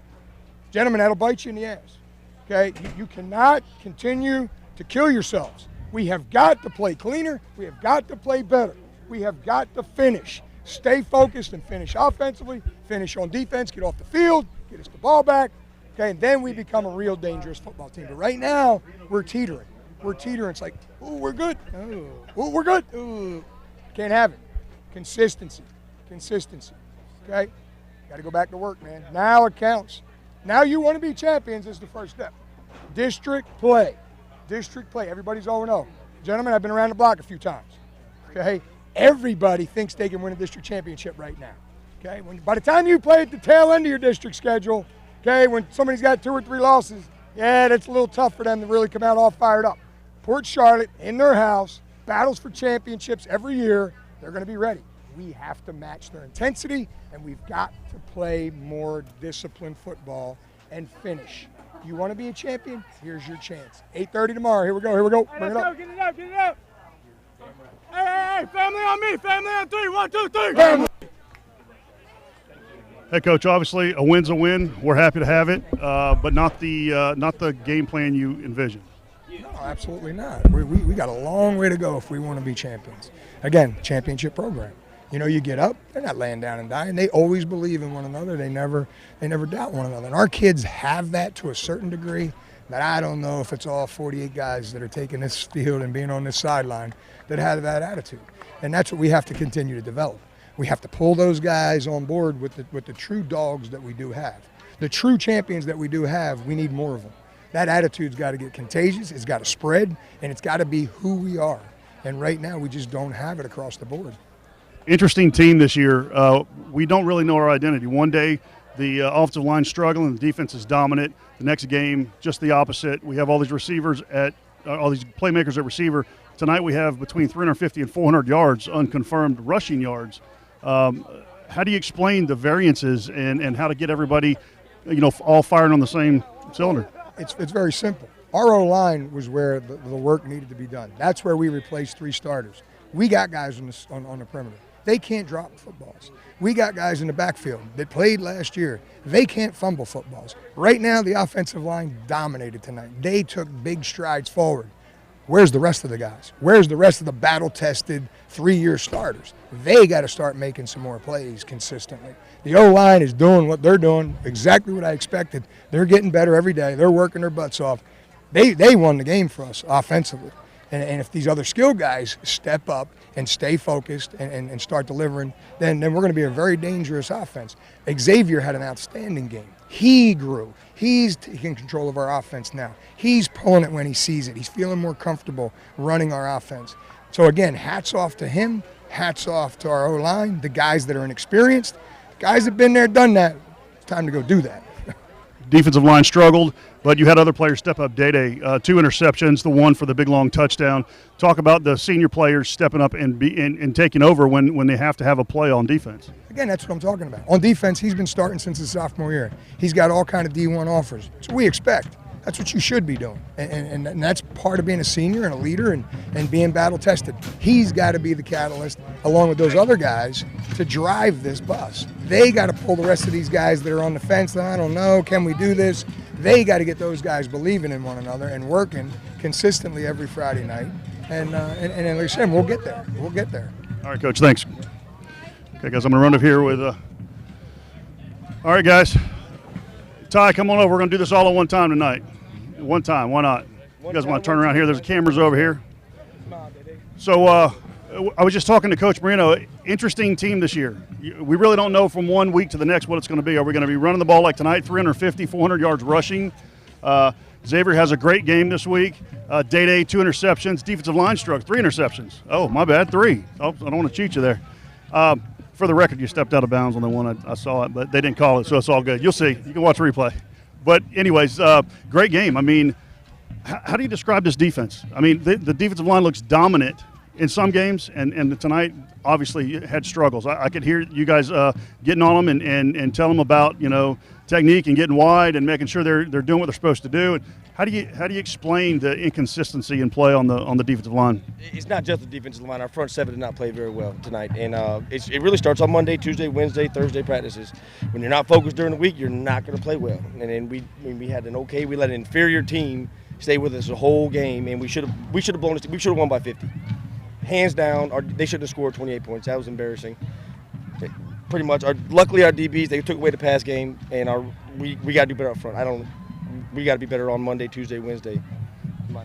So when the front seven's struggling, how nice is it to have? We've got players all over this team that can make those plays. Everything's going wrong, boom, and then Day steps up, intercepts the ball, and runs it back. How much of a good feeling is that for a coach to know everything can be going wrong, and we still have the players that can turn it around and save that drive for us? Like I said before, we have good senior leadership. Our kids are older in the back end. We've got experience. We've got 2 great DB coaches with Freeman and Coach Dallas.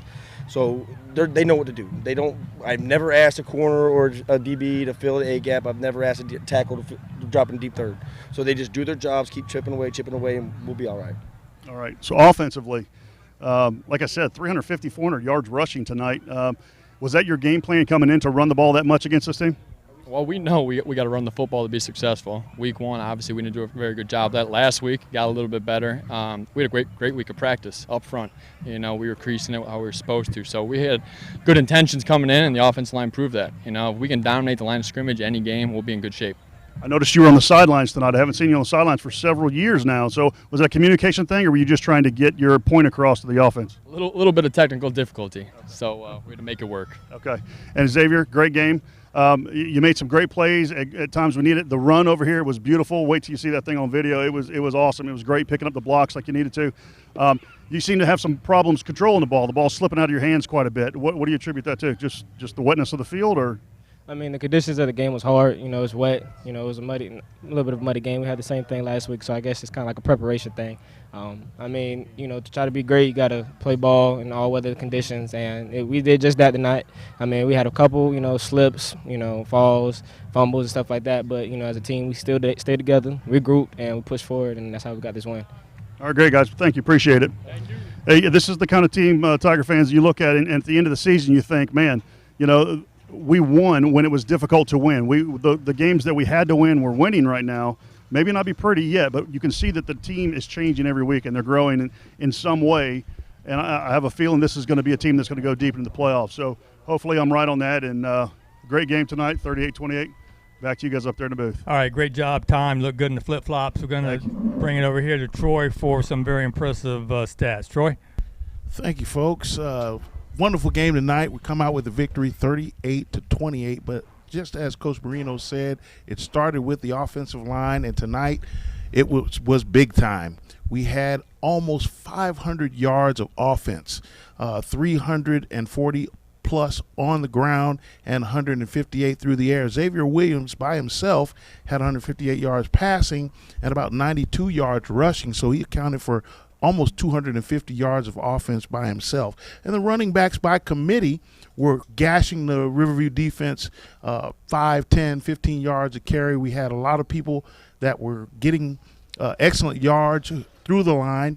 And Sejal Hickson was the workhorse tonight. He had 19 carries for 104 yards and a touchdown. He atoned for the fumble he had earlier in the game. So with that, the Impact Staff Leasing stat wrap-up here puts us in a place where we've been really moving the ball tonight. The offensive line was physically dominating.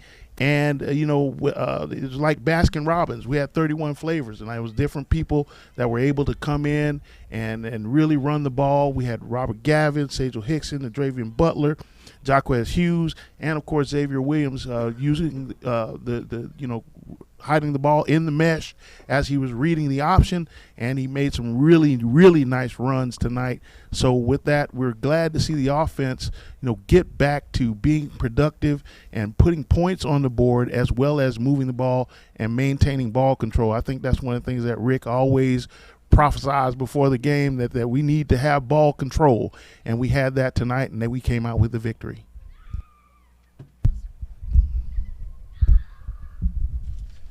Thank you for watching tonight, guys. A great game. And I want to say tonight's final score, as you saw it here, Palmetto Tigers 38, Riverview Rams 20. And my broadcast partners, Mr. Rick Wells, Ken Burton Jr., Tom Portner, and tonight's statistician, Troy Bellamy, and I thank the #1 fans in the world, our TigerVision as presented by Conley Buick GMC fans, for watching Palmetto Tiger football. Remember, Tiger fans, for great Suncoast, Florida high school football, north of the Manatee River, it can only be from one source found in our community. It's all about the Palmetto Tigers. One town, one team. Go Tigers.